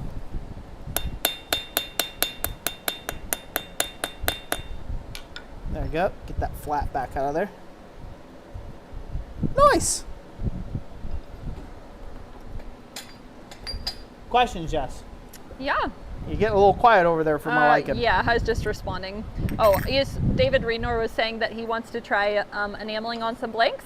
And so I was saying that if he looks at my Instagram called The Nature of Enameling, that I have some examples over there of some of our blanks that I have enameled on. There's a few of like pocket crosses, and there's like one that's over there is an aspen leaf that that one actually is mild steel, and that is why the edges are like completely black. So that one I actually used that bridge, that material that you painted on. It's like salt and clay and water. You buy it pre-mixed, but that was the stuff that you can use on steel so that you can enamel. So that kind of gives you an example. That one actually turned out good. The aspen leaf did. So yeah, I have a few examples over there. I've done some like little trinket dishes and things like that. But if you do want to try enameling on copper, what I was going to get to saying is right now we have mixed lots of copper ornament blanks currently for sale on clearance. I'll be back in a sec, babe. Okay. They're like 30 to 40% off or something, like what they originally were. So and it's like mixed pieces, so you get different types of things. So those would be a fun way to try out a couple different designs, because yeah, that's under our clearance. And so and like we said, you know, if there's something you particularly like, you know, we will still cut any of our ornament shapes and other materials just with a minimum of 10. So, oh yeah, and then we also have a bunch of like copper pendants and copper keychains over there too, and those are I think like in lots of 50. So that's also a really good way, especially if any of y'all out there too, if you haven't tried working with copper yet, and if you want to give it a try, it really is a lot of fun. And it's great because you can work it cold and you could anneal it like Roy was showing here, or you can work it hot. You just have to hit it a lot lighter and you have to really keep an eye on it because it will definitely melt if you leave it in too long. I believe we haven't talked about it just yet, but I think we're going to stick, our traditional Christmas project has been a Christmas sweater ornament. So I think unless we decide to do something else, most likely it'll be just continuing that tradition where you guys can come up with like fun and unique Christmas sweater decorating ideas. It just has to be metal, and it has to be an ornament, and it has to be a Christmas sweater. Those are really the three rules for it. So it's been real fun in the past seeing the different directions people have taken that. You know, you can even make it somewhat three-dimensional. One year, one of the entries was, it was even a little scarf and mittens was part of it that was actually in metal too, so that was super cute. All right, got the right drill bit. It was a toss-up. Found the right drill bit.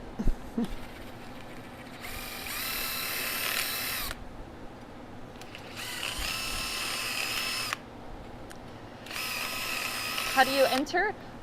So let's see, we'll have the rules in the newsletter also, and we'll also announce it well in advance. But basically we'll have a hashtag that you use, and then you can enter it on social media and you just tag us with a special hashtag. I think I'm a little rusty on what exactly it was, but we'll announce everything like well in advance, and then we have like an open submission window of like a month. So and then for the prizes, we normally announce them on the Great Christmas Blacksmith giveaway live stream at the end of the year, and we show off the entries, which is fun. And then the winners get we give some gift cards to our website. Nice. C&J Forge, I bought 2 sets of the 5-pound keychains pendants. Perfect. Awesome. Yeah. Thank you. Those are literally just a mix. I basically took most of our keychains and pendants and just dumped them into a bucket and then just measured them out by 5 pounds. The only ones I didn't do that with was like the crosses. Jess, I need you to go to camera too. Yep, sure. So there we go. While I'm working here, you keep talking. Okay. Oh, Okay. Sorry, I was gonna finish my go ahead. statement. I need to continue on. But go ahead. Yeah. Okay. The only ones I didn't do that with was the crosses. I kept those as a separate type of lot. So, yep. Go ahead. Okay. I was gonna say, what I've done here is I've drilled all my holes in my handle first. So I've done all the holes in the handle material first, and then now what I'm going to do is I'm going to use one center hole. I'm doing 3 rivets on this particular one. So I'm going to drill one hole. So I mark it out so I can get that hole lined up. I'm going to drill the scoop. I'm going to put my rivet through, trim it to length, and rivet it up tight. That is going to ensure that my next hole doesn't get all askew by riveting it up tight. Because as that rivet swells in that hole, it's going to push the surrounding material around it out of order. So you either need to make sure that you drill all your holes through and all your rivets are in all at once, holding their places, or you do one at a time. That's the only way to take and do that without it skewing the hole, and then you don't get the final or the final rivet in. So in regular riveting work, where you might rivet up a whole bunch of stuff for structures, they generally have bolts that are holding. So all the holes are pre-punched or pre-drilled in the pieces. Everything's aligned. Bolts go in first, they take out a bolt, they install a rivet. And they go over and they take out a bolt and they install a rivet. That's what you want to do. That's pretty much box standard. That's what you want to do anytime you have riveting to do in a project. So we can go back to main cam, Jess. All right. So I'm going to finish drilling this hole. Okay. And again, if you're not comfortable with the drill, don't do as I do. Do as I say, not as I do. Oh. Probably shouldn't freehand it. Oh, yeah? If you're not comfortable with it. Hi, Radol. So if we go to the second cam, Jess, I'll show. Okay. Hopefully you guys can see how long this rivet is. Can they see that at all? Yeah, I really can't see it's a little anything. distant, yeah. So, can they see that? That's better, yeah. Woo, real close. Can you all see that okay? Yep, there we Now go. you can see, right? So Yep. that rivet's way too long. You literally want the width of the rivet, whatever the thickness of the rivet is, that's about how much you want to be sticking out the top. So the thickness of the rivet times basically have a cube of material sticking out the top. That's all you want. So let me go back down here and try to zoom back in where it was at the anvil, because where we might be working. There we go. All right, good, I think. All right, so what I'm going to do is I'm going to nip this off, nip this a little bit of copper off. You use side cuts, shears, whatever you want to do. I want to see if I can't use it with these little sheet metal bulldogs. It's a soft rivet, so yep, I was able to get rid of it. Move this out of the way. So now I'm going to take a stake. I'm going to take a stake right here. Go to camera number 2, Jess, please. Yep. Gotta keep up with me, love. Okay. This next part's going to go fairly rapid, or we're never going to get through this tonight. Okay. Okay, so you need to keep up with me. Alrighty. So now I'm just putting a stake in here. This is a stake that I made a long time ago. It could be anything. It could be just a round bar locked in a vise, something that you can make clearance so you don't hit the interior portions of this. But I'm going to use the handle to hold the piece down, and then I'm going to rivet up the outside of this. And there you go. So now I've got one rivet in there and it's attached. Now what I'm going to do is I'm going to check for confirmation. I'm going to make sure this is straight.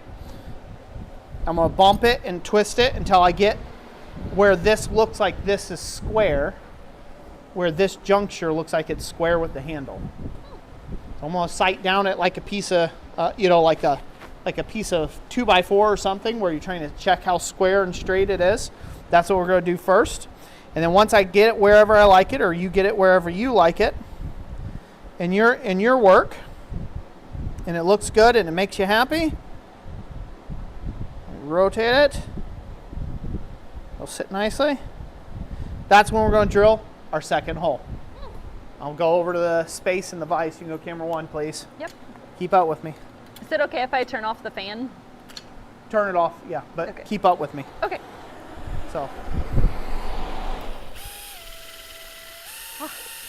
Better. Yes, JIG Forge, yes, we're having an anvil giveaway this month. We're going to get through this project before we give away an anvil. So, Oh yeah, I know. so you all know. He's just All right, asking. so I went over the gap in the vise. I got the vise jaws just gapped open a little bit. And now I'm going to take and put in the next rivet. Don't skip, guys. Camera 2. Okay. Got to stick with me. Okay. Last time I'll say. Okay. Don't skip this step. This is where things go wonky. If you try to shove too many rivets, all at once, this is where things go awry. So do not skip this important step of doing this part correct, because all the other stuff you've done to this point now will become completely null and void and useless. You did all that nice work, all that fancy little texturing, did all that stuff, and you won't have anything to show for yourself if you blow out these riveted holes, right? So if you blow out these holes, you get one shot to rivet it correctly. Yep. One shot. And then the hole's all whopped out. And then you have to end up, having to chuck it basically, or put a fatter rivet in. So you get one shot to do it right, so don't skip this step. So now we can do our final one, and our thing will be on there. This could be done with just 2 rivets, you know, so it could easily be held on. Again, you're scooping coffee, you're not scooping dirt, so it should be fine. Well, I don't know. Some people say coffee tastes like dirt, so it could be argued. Yeah. You can hear it both ways.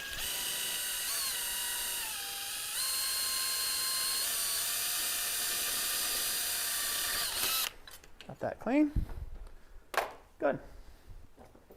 All right, back over here. We're going to rivet up this last little rivet. Slide it through there. We're at camera number 2. Yep, we are. I'm going to clip it again.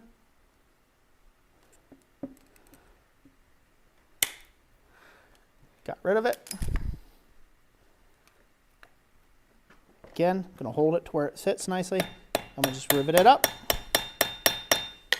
Just like that, she's all finished. Now what I'll end up doing is, because that had a little bit of rust on it, didn't look as nice, I'm going to go ahead and polish those little rivet ends up a little bit on the inside. Just give them a little bit of a shine to them. Then I'm going to grab that Scotch-Brite, give them another little quick little buff with the Scotch-Brite. Little handwork. Give them that little bit of that antiquing. I don't know if they can see that okay. Well, I'll bring it over to the camera and show it off a little bit better. Okay. Yep. Use my Scotch-Brite to brighten everything up.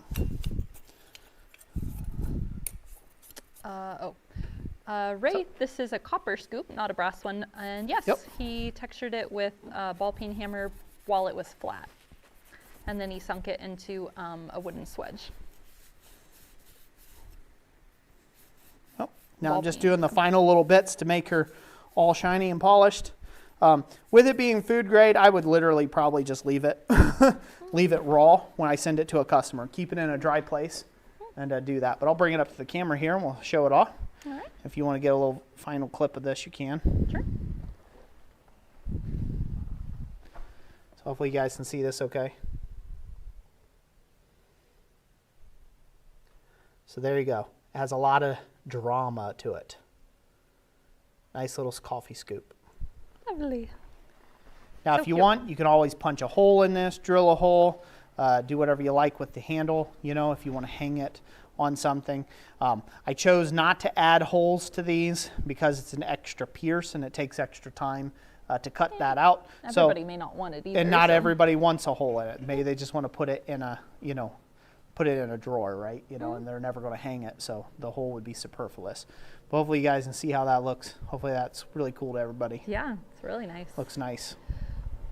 Are brass rivets okay? There you go. Brass rivets, huh? Yeah, brass Yeah. rivets would work too. Yep, brass rivets will work fine. We don't offer brass rivets on the website. I'm just showing stuff that the way that our kits are going to come. So again, there's brass rivets and things like that you can obviously get, and that would be a good thing. I'm actually going to stick this, I think the forge is still kind of hot. It is. I'm going to go ahead and give this a little bit of a wax coating on it, just for funsies, so you can see what it looks like with wax. Do that. But I'm going to let it sit in there and get warm, and then go about it. Can you turn back on the fan, please? Sure. She's sweaty over here. Oh, okay. Should have brought an extra jacket with me. Ray Doll, these actually aren't maple leaf hooks. This is a new thing we've designed. It's actually just little handles specifically for coffee scoops. And yeah, we're gonna be rolling those out next month in September. And we're gonna have, I think 4 or 5 styles. It'll be like a maple leaf, oak leaf, circle, things like that. Whole bunch of good stuff.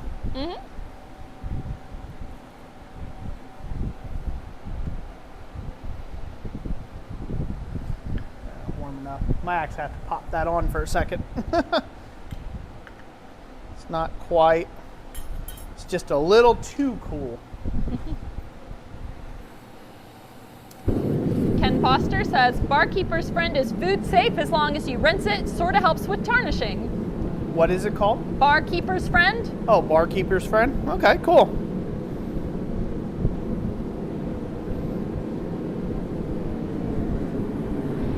Heat this up a little bit. This is thin material. This is only 16 gauge material.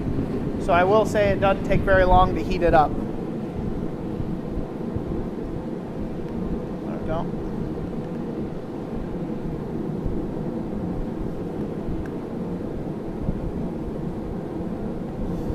Yeah, whenever you're working with food grade stuff, especially if you're selling, you want to be mindful of people's dietary concerns. So, you know, if they have any sort of, you know, you don't want to use peanut oil, because by and large there's a lot of people who are allergic to peanuts, so probably not the smartest thing to dip your things in is peanut oil. Vegetable oil is pretty mundane, so you can kind of get away with vegetable oil. Most people are using vegetable oils. Some of your seed oils are okay. Most people aren't allergic to those, so that's a possibility as well. You just got to be a little bit mindful, because anything that touches food, right? You don't want somebody to get sick and they trace it back to you. You don't want them to come back on you, basically, at the end of the day.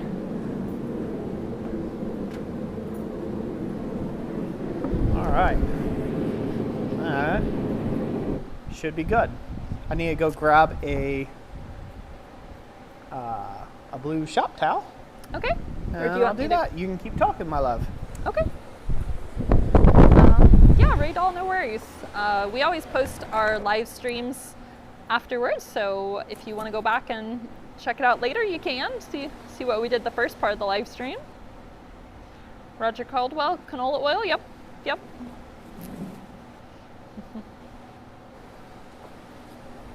Yeah, David, it does have the beginning of a patina to it already, which is nice, just from kind of the forging colorations.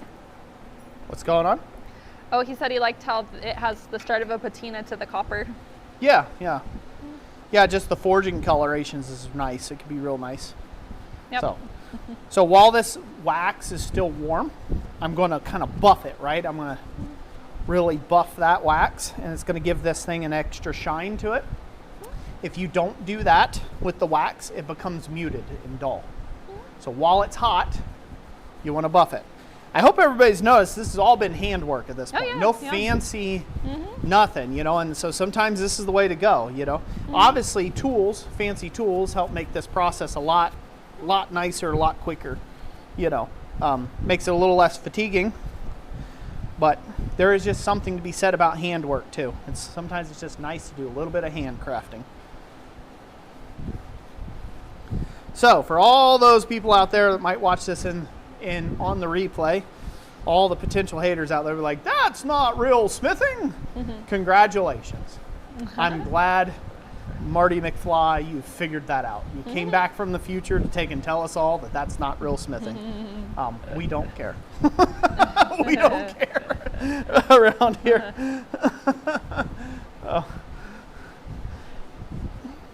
The point is, is, would a customer be happy to have this on their shelf? It's all that matters. Would your wife be happy when you give this to her for Christmas? That's all that matters. Or your hubby, right? You know, for all them girlsmiths out there, you know, or your sister or your aunties or your, what, will they be happy, right? Your nana, right? Will they be excited, right? That's all that matters. Yep. The concept of whether real smithing or not is completely irrelevant.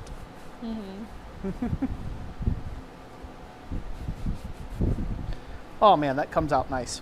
You got to do this. You got to hand buff this thing. I'm going to show it off to the camera here in a second because you guys got to see the difference. I should have shown it off before, but well, they saw the result before, but this is what it's afterwards. So go ahead and come here. See beeswax finish, buffed beeswax finish. That's the key.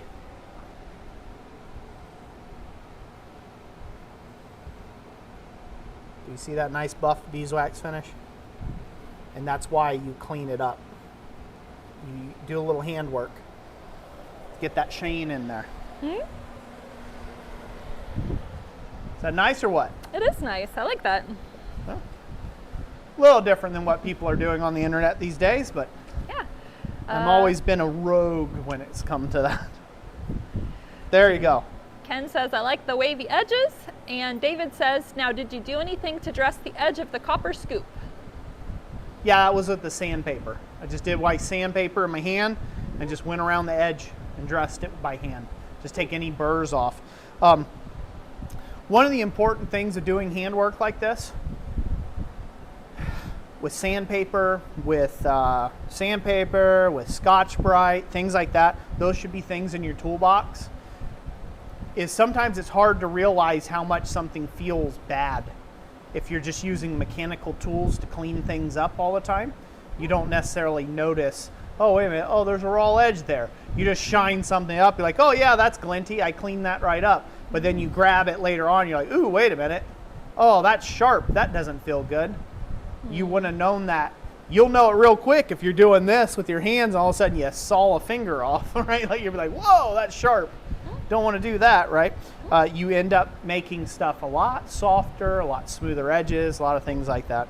But yeah, I took off all those little nibs, you know, the tiny little nibs where I parted it from the piece. Yeah, it come out good, I think. You know, it came out good. Like I said, real simple.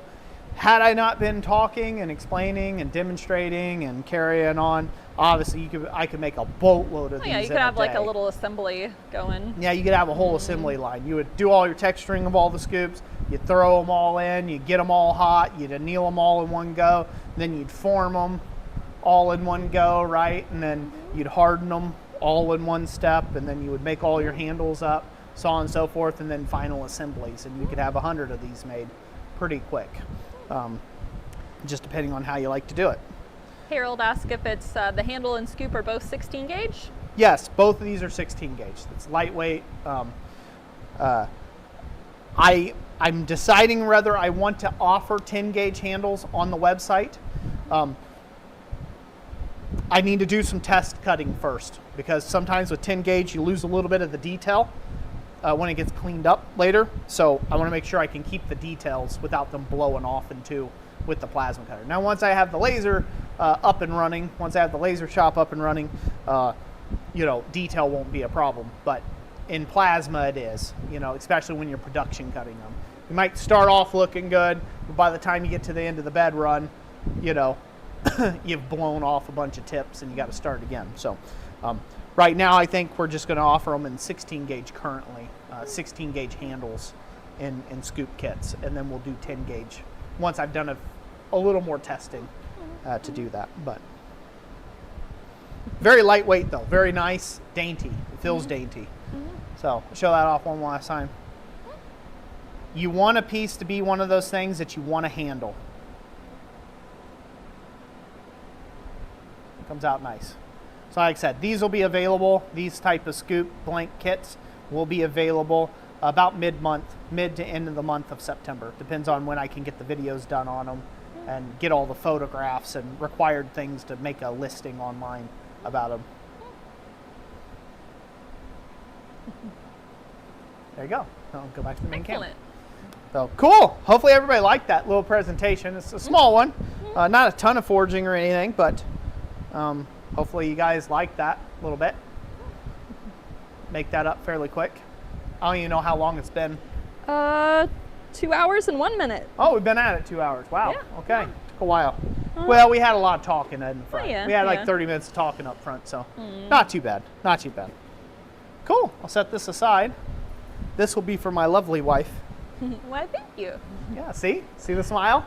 See? Oh, I gotta turn on my face Oh, camera. you guys didn't even see it. She turned her face off. Gosh, you're did. killing me on these streams, girl. You're killing me, Schmalls. You're killing me. Yeah, her face lit up since she didn't have her camera turned on. She had a big grin, and her face lit up when I said it was hers. So, see? Yep. But see, you ruined it because you could have saved it for Christmas and had my Christmas gift covered. Merry Christmas. Extra early. extra early. Extra. I'm bad about that. Oftentimes I don't have anything to put under the Christmas tree because I've like already given gifts for like the last 6 months. Yeah. In advance. He's terrible at secrets, so. Yeah, I am. I'm pretty terrible at secrets, no doubt about that. So once again, I'll show off how these are going to come to you, how the new blanks are coming in the long run. I'll show off down here, camera number 2. Okay. So this is how they're going to be coming to you when you order from us in the long run. Now you guys can see those little bridges a little bit easier. Like I said, it'll just require you nipping them to release the thing from the whole piece. Hopefully they will be of this level of finish. That's what I'm going for. I have a few things I got to tune in order to get everything to this level, a degree of finish. But at the very minimum, at least, even if the surface oxide isn't taken care of, you at least won't have any dross whatsoever on them. So, and then like I said, we're going to have other handle variants available, like oak leaf, fleur-de-lis, spade end, onion blossom, stuff like that. So there's going to be some other ends available other than just your standard ones that you see out there all the time. I just wanted to do a little something different. Obviously, I am not the first to make up coffee scoops as a product on their page. There's other people who have done them in the past, and there's people who made them long before they ever made them. I made some scoops almost 20 years ago. I've made some coffee scoops long time back. Of course, they were all forged, and I took a solid chunk of copper and forged it out into a disc, and that was a lot harder to do back in the day. But yeah, so that's how those are going to come out. So cool. Project done and over with for this evening. On that, we've been at it 2 hours. We should probably give away anvils. Yep. Should probably give away stickers. Yep. And we should probably close with some final thoughts. What do you think? Yeah, kids say dinner's done, so. Yeah. Does that all sound correct to you? Yeah, sounds good. All right. I'm glad it all sounds correct to you. Scott Carlson says, looks great. Can't wait till they're available. Awesome. Thank you so much. So. All right. So we're going to give away some stickers, but before we do, I want to go ahead and remind everybody of everything. I don't know if Jessica talked about this, about the sale that's going on right now. We have a bunch of clearance items. We are clearing out all of our state blanks. We're clearing out all of our keychains, all of our pendants. Those will not be on offer on the regular website. If you need those, or you want those, or you want something custom, you'll have to order them, submit an order for those as like a custom commission, or as like a custom order, I should say.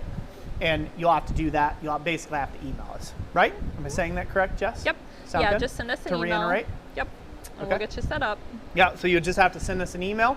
If there's something on the website that you used to buy that you don't see there anymore, again, you could just send us an email, and we're happy to still cut those for you.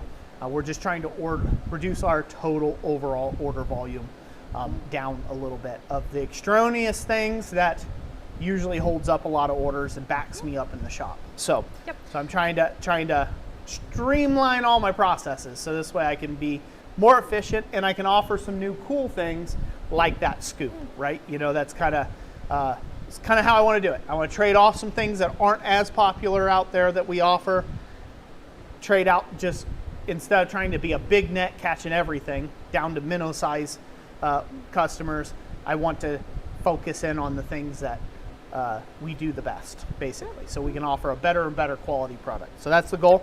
So there is a gigantic clearance thing going on right now for however many are still left. For however long it lasts. We actually haven't talked about it publicly yet. We wanted to give our newsletter subscribers and you guys, the YouTube community, a chance first before we mention it publicly. So, so it'll last however long it lasts. Yeah. So once it goes live on Insta and Facebook, they probably won't be there very long. So yeah, we are. If you aren't signed up to our newsletter,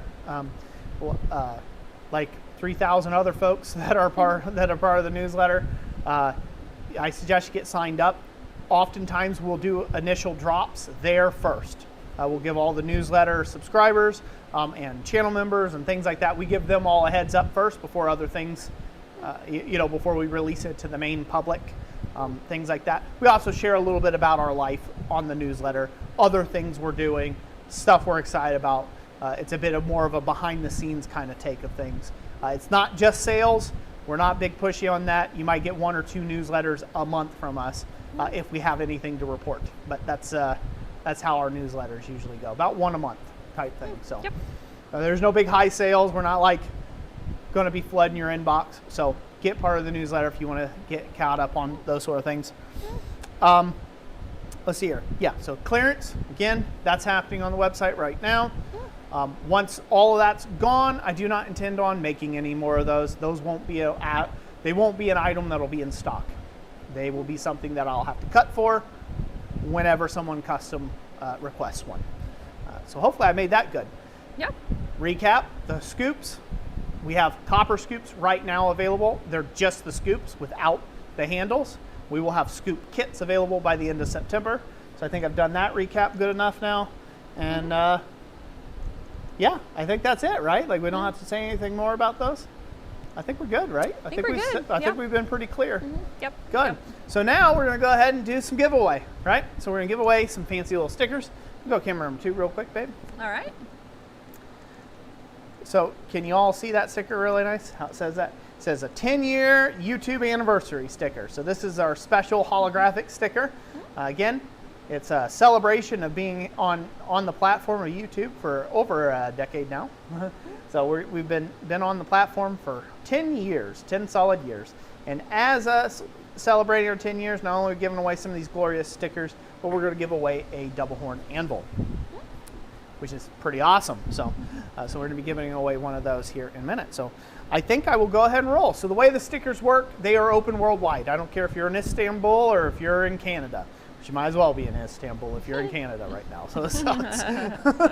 We live so close to you, and yet we're so far away. But we don't care where you're at in the world. The stickers are open worldwide.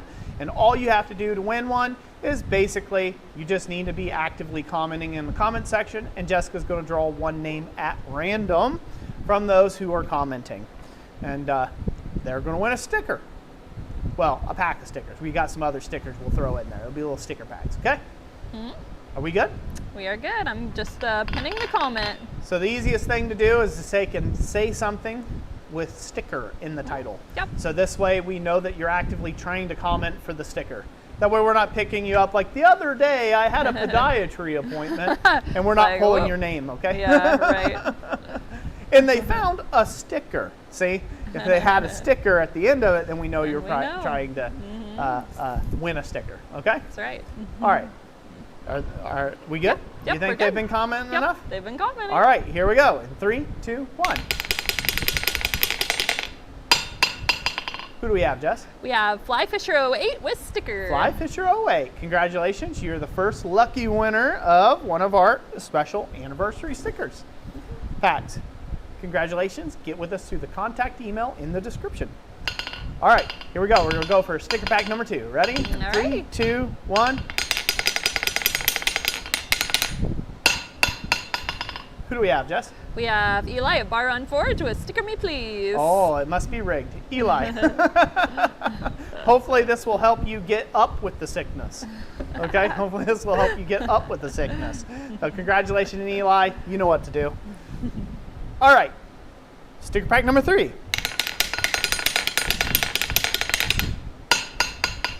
Who do we have, Jess? We have Shane Fry 3760 with sticker. Shane Fry, congratulations, 3760. You are one of the lucky winners. Get with us, contact email in the description.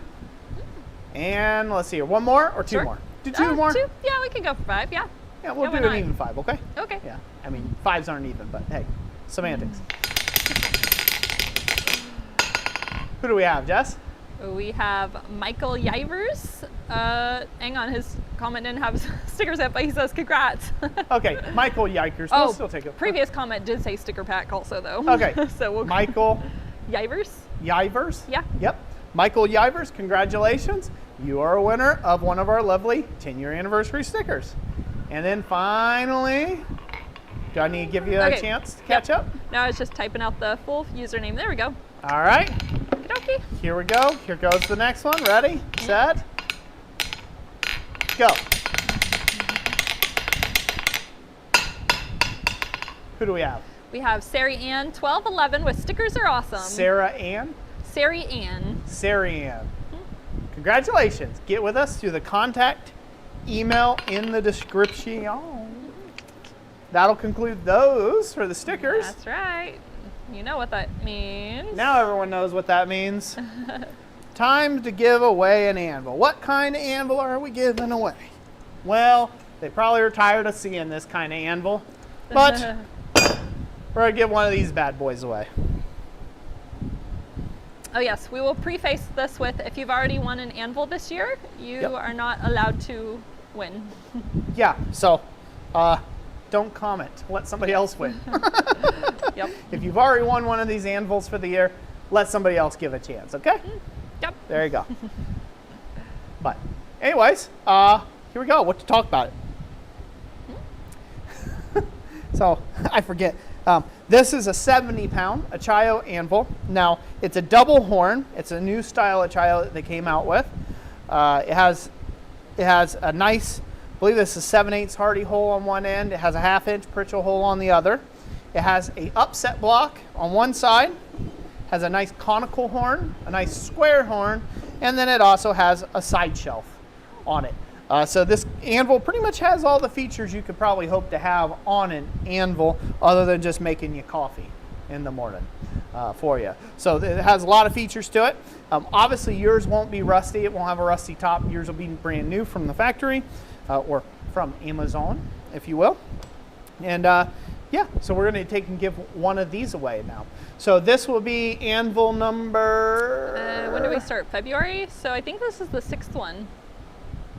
No, we started January this year. No, because February was our 10-year anniversary. Was it? Yeah. Oh yeah, that's right, because we were going to do extra come Christmas. Yeah. That's right. Maybe it's the 7th. Maybe it's the 7th anvil. Yeah, we're doing 10. What month is it? August 8th, the 8th month. So 8 minus 1 is 7. So I think it's 7. Yeah, this is the 7th anvil we've given away. Yeah. So anyways, we're giving an anvil away every month this year for celebrating our 10 years here on YouTube. So to one of you lucky subscribers out there. Now, again, the only thing you have to do, just like before, comment in the comment section down below. The only other thing I have to take and say about the anvil is it is only available for U.S. residents, unfortunately, because, well, if you live somewhere else, it's extremely expensive to take and send it. Especially considering the weight and size. Huh? Considering the weight and size. Yeah, considering the weight and size, it would Yeah. be cheaper for you to just buy an anvil in your home country than for us to ship you a free one. So, yeah. So anyway, so we're going to go ahead and draw for this now. Sound good? Okay, sounds good. Oh, before we do, how many people we got in the chat? Let me see. It looks like 50. 50. Okay. Yep. Well, hey, thanks all for sticking around till the end.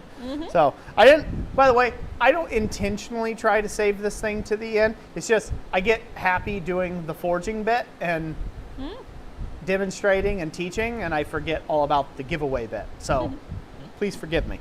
I think one of these streams, we're going to do it very early on. We're going to give away the anvil and the stickers like in the first 3 minutes. Oh, yeah, yeah. And then just Show up and do continue it. on.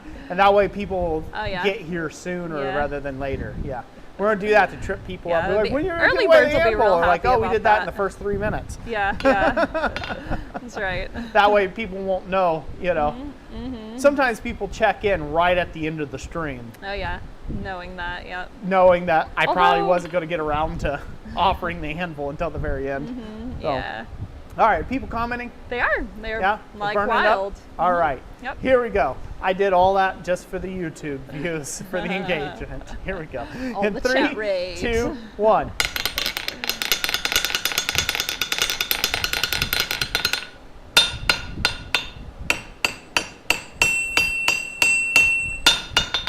Who do we have, Jess? We have JIJ Forge and Fishing with Anvil, please. Hey, hey, Joseph. JIJ Forge and Fishing. Congratulations. You won the anvil. He didn't win one before, did he? No? I don't think so. Okay. Well, congratulations, JIJ Forge and Fishing. You're the lucky winner this month of this lovely 70-pound Chio anvil, double horn. That's right. Don't worry, folks. If you didn't win it this month, next month we'll be giving another one away. Yep. Have to come back. You'll get your chance to do it again. Oh yeah. And then at the end of the year, lots of chances for winning stuff. Oh yeah, come the Great Blacksmith Christmas giveaway live. Yep, yep. Yep. Oh, I'm looking forward to that one. Oh yeah. I look forward to it every year. We're gonna have a whole lot of, we will have a boatload of goodies. So that one, I don't even know if I'm gonna do really any much forging. I think it's just gonna be one giveaway after another Yeah, after there's another. normally not really enough time. So there's not enough time for me to take a breath in between, you know, doing it. Yep. Like, not really, you know, there's not, otherwise it's going to be like 7 hours straight. Yeah, Because yeah. we gave so much stuff away the last time, even with the forging. I didn't think we were going to get through it all, you know, on the last one. So anyways, questions, Jess, comments? Let's see. Joseph says, thank you very much, and I've never won anything, LOL. Hey, all right. Well, congratulations. I guess, you know what? It worked out.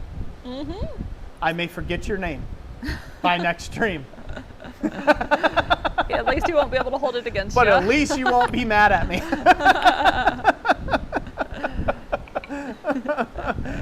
At least he can't be angry at this fella. So at least that, right? Scott Carlson says, thanks for all the great content and giveaways. God bless you and your family. You're very welcome. Thank you, Scott Carlson, for all of your support, brother. Appreciate it. Ken Foster, Roy, you really need a manicure when showing off the anvil. Really add that sparkle and shine like the Home Shopping Network does. Paint my fingernails. Ooh. Christmas colors. No, that's not happening. Look at that anvil. No, Jessica's shaking her head. No, I don't know whether I don't know if her camera's on or not, but she's going. Yeah, it is. It is. With My the camera's on. face They're of getting my full disgust. reaction. Okay, good. Glad she's getting her face out there. Oh yeah.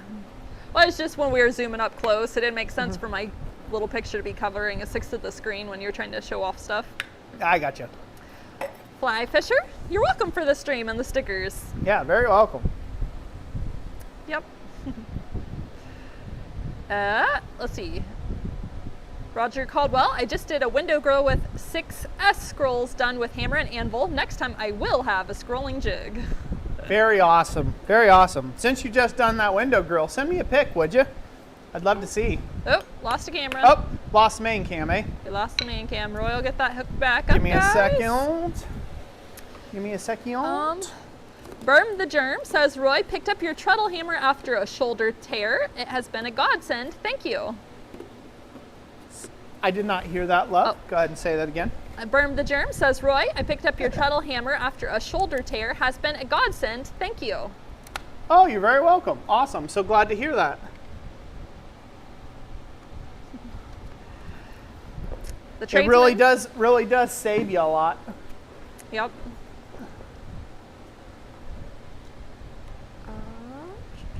Go ahead. Oh yeah. Keep talking. Yes. The tradesman says, are you guys ready for winter up there in Alpena? I am. We've definitely had some cooler days now, which was nice because we went camping recently, and so it was nice to not be like camping in the tent and it being like 70 degrees at night because that would have been a little hot in our tent. We are talking to a bunch of Southerners Oh yeah, well, that yeah. think 70 degrees is ice Oh, cold. 70, So. 70 to 80, but yeah, I mean, we had 50-degree nights. That was perfect sleeping weather. Am I back? You're back. Yes, yes. Good. Michael, yes, we can send the sticker with your order. That would be perfectly fine. Awesome. Yep. Huh? Yeah, yep. Cool. Cool. Yep, Roy's Thank back. you. Roy's back. Michael, They're like, right? oh, shucks. This is Dark Roy. Roy After Dark. Oh. Michael, we would not have survived Florida this year. The one time we went, it was No. like November, and it was like it's unseasonably hot. It was 82 degrees in November, and we're like, ooh, this is hot. Yeah. Nope. Nope. I'd melt. I have Yep. a fan on right now that's freezing out Jessica. It's like literally but I not would even be hitting you pouring 'cause it's hitting my sweat. back. I would be pouring sweat right now if I didn't have the fan on. And it's Ooh. like 64 degrees right now. So, Yeah.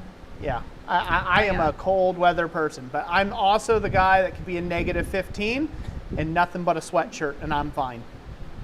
I am like, my blood boils basically, so I do not do well with heat. Which is funny because I do okay around a hot forge, no problem. That doesn't bug me. It's just when I'm just stuck in that steamy hot environment and there's no way of me letting out any of the body heat because you're basically swimming in it. Nope, can't do it. Oh yeah.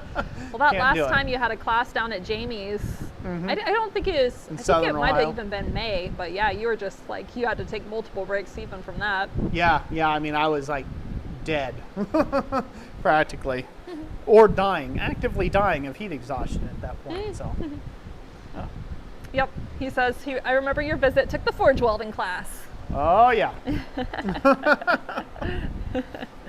What Harold says? What brand is your cap? Let's see here.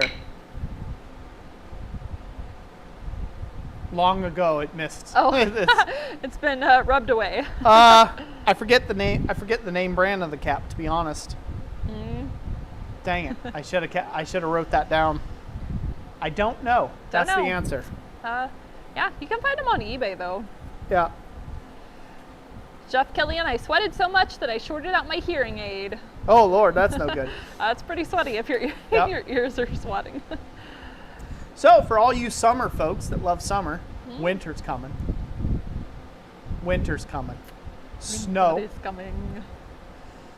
cups of hot cocoa, gingerbread men running across the floor, Wow. That's sugar plum fairies dancing about. fun. It's going to be awesome. So I can't will wait. be. Wintertime, my favorite. That's period, bar none. I don't mind fall. I like fall. I like fall pretty well. Second favorite season. Winter, most favorite season. Most favorite. So hence I'm so festive. Oh yeah. I'm calling in early Christmas. Let's go. All year. That's why I never took down the decorations. They're going to stay forever. So easier than putting them up every year. So. Crawford said, or the good of the Land Fest in Temple, Texas. Your son was in a carrier. Oh yeah, Wow. yeah, he was in a jumper way back been- then. Yeah, that was a long time ago. Or stroller. I'm trying to remember what year that. 2019. Yeah. You would have been 5, I guess.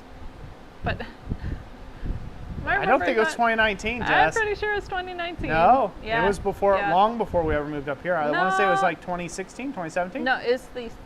Well, oh, maybe it was. Maybe yeah. I guess it would have had to been earlier. Yeah, Or no, because we visited Hillary when we were there. It was a little after my sister passed, so it was 2019. After we moved up here, was it good Land Fest? Yeah. It was like. I guess so. Yeah. Yeah. Yeah. Yep. Long time ago. Michael Wright says 4 months until Christmas. Hard to believe. Oh yeah, counting down the days. Counting down the days. Speaking of which, counting down the days Christmas.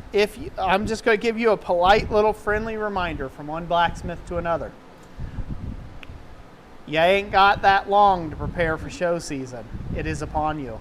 Fall craft shows and holiday bazaars and Christmas, right? And Christmas craft shows. They're going to be on the horizon very, very soon. So if you haven't been out in your forge, probably need to get to sweating and start getting after it. Because if you wait until November, you're already too late. You're already too late. So prepare now. Ding ding dong. I'm signaling to you. Prepare now. So there's your PSA for this month. So anyways, well, it's been awesome having everybody tonight. It's been awesome for everybody to join the live stream with me. Another thing, fun thing in the shop, just a personal thing we're doing, potentially doing, we'll see. My daughter, my second daughter, my middle child, if you will, her name's Annabelle.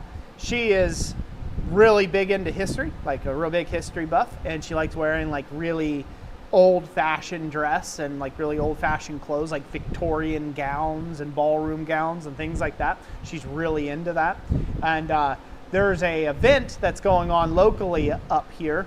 I'm not quite sure where it's at. Is it the library or the train depot? Train depot. So it's up at our at a local train depot. It's like a historical landmark here in my hometown.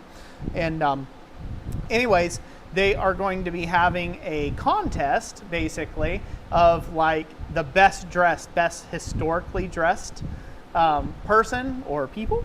And then also they're going to be having a mustache contest. So I figured I was going to join in the fun and dress up with my daughter. And I think Jessica, she's going to dress up in her outfit.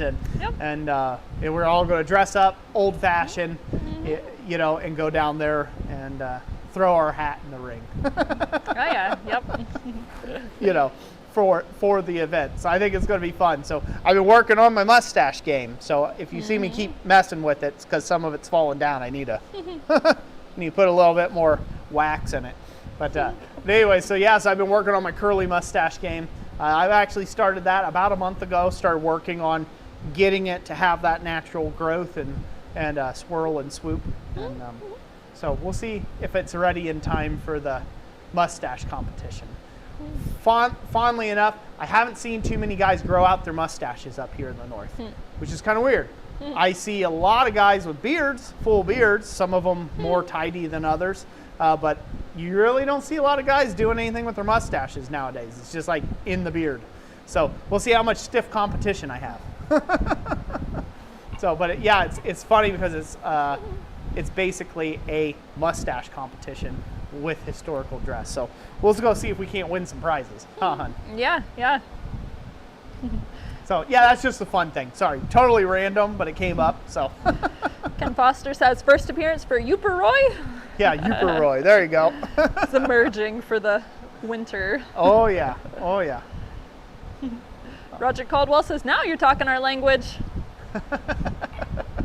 Mustache competitions, huh? Yep. And historical dress. So, yep, I think it'll be fun. So last year we had a Christmas party here for our local, like for our neighbors and for like our local friends and stuff around here that we know. And we had a Christmas party here in the shop. And when we did that, we all dressed up real fancy with, the girls and basically like ballroom gowns, like really fancy gowns, and then like historical. What would you call them? Victorian. We're going for Victorian. Yeah, it's like very Victorian level dresses. And then me and Ivan, we dressed up in Victorian type outfits and clothes here in the shop. So it was fun. Knight of Ticking Armor says, "Sir, I mustache you not to park that here." And don'ts. There you go. Dad jokes. They're coming out, Jess. They're coming out. Oh. All right. So next time you see us on a live stream, so that will be at probably the end of September. The way these have been working out, they seem to be just working out to be towards the tail end of the month. So we're probably just going to keep it that way until the Christmas live stream, which will be a little bit different for the Great Blacksmith Christmas Giveaway Live. It probably won't be at the end of the month of December. It'll be sometime before Christmas is when we usually have that. But for all the rest of the live streams, for all intents and purposes, you can probably guess on them all being closer towards the tail end of the month. We'll look for that. in the next live stream, I am going to forge a table lantern hook. So, what's up? Oh, I was just gonna say, I think Quad State happens the last weekend of September, so I don't know. Okay. We'll have to check our So calendar, it might not be on Quad State weekend. It might be some other weekend. We'll figure that out next month. You guys just keep your heads on a swivel. Look for look for the notification. Join the newsletter. We'll put it out there. Join the post about newsletter. it. All that stuff. Follow us on socials. Blah blah blah. That whole get. If you want to know about it, find us. We're not hard to find. Yep. Let's see here. So in that, as I said, I'm going to make a table lantern. It is a hook. So it's going to be a lantern hook that will slip onto a standard picnic table. So it should be very useful for anybody who likes to go camping, that you can hang a lantern above your workstation where you cook and stuff like that. So I'm going to end up forging one of those in the next live stream. I think that'll be a fun project. I need one for my own camping kit. So what better thing to do than marry those two things together, right? I think that's perfect. So, what else? I think that's about it. I think I've said enough. I've spoken enough. Hopefully everybody understands where I'm going with the direction of the business and with all that, and trying to speed ahead and be more efficient and be able to release some cooler projects, some things I want to do, and then be able to get around to doing the type of filming and things that I want to be able to get back after. I'm hoping this will all be a good direction for both the channel, me personally as a smith, and for the business in the long run. But at any rate, I thank you all so much for being here with us. I thank you for your time and your attention. Thank you for all the love, and I thank you for all the support. Jessica and I really do appreciate each and every last one of you, because without you, there would be no us on here. We couldn't do what we do without you guys and all your support. So we really do appreciate that. So, all right. So without further ado, that's going to be it. God bless each and every last one of you, and we will catch you on the next one. Bye-bye.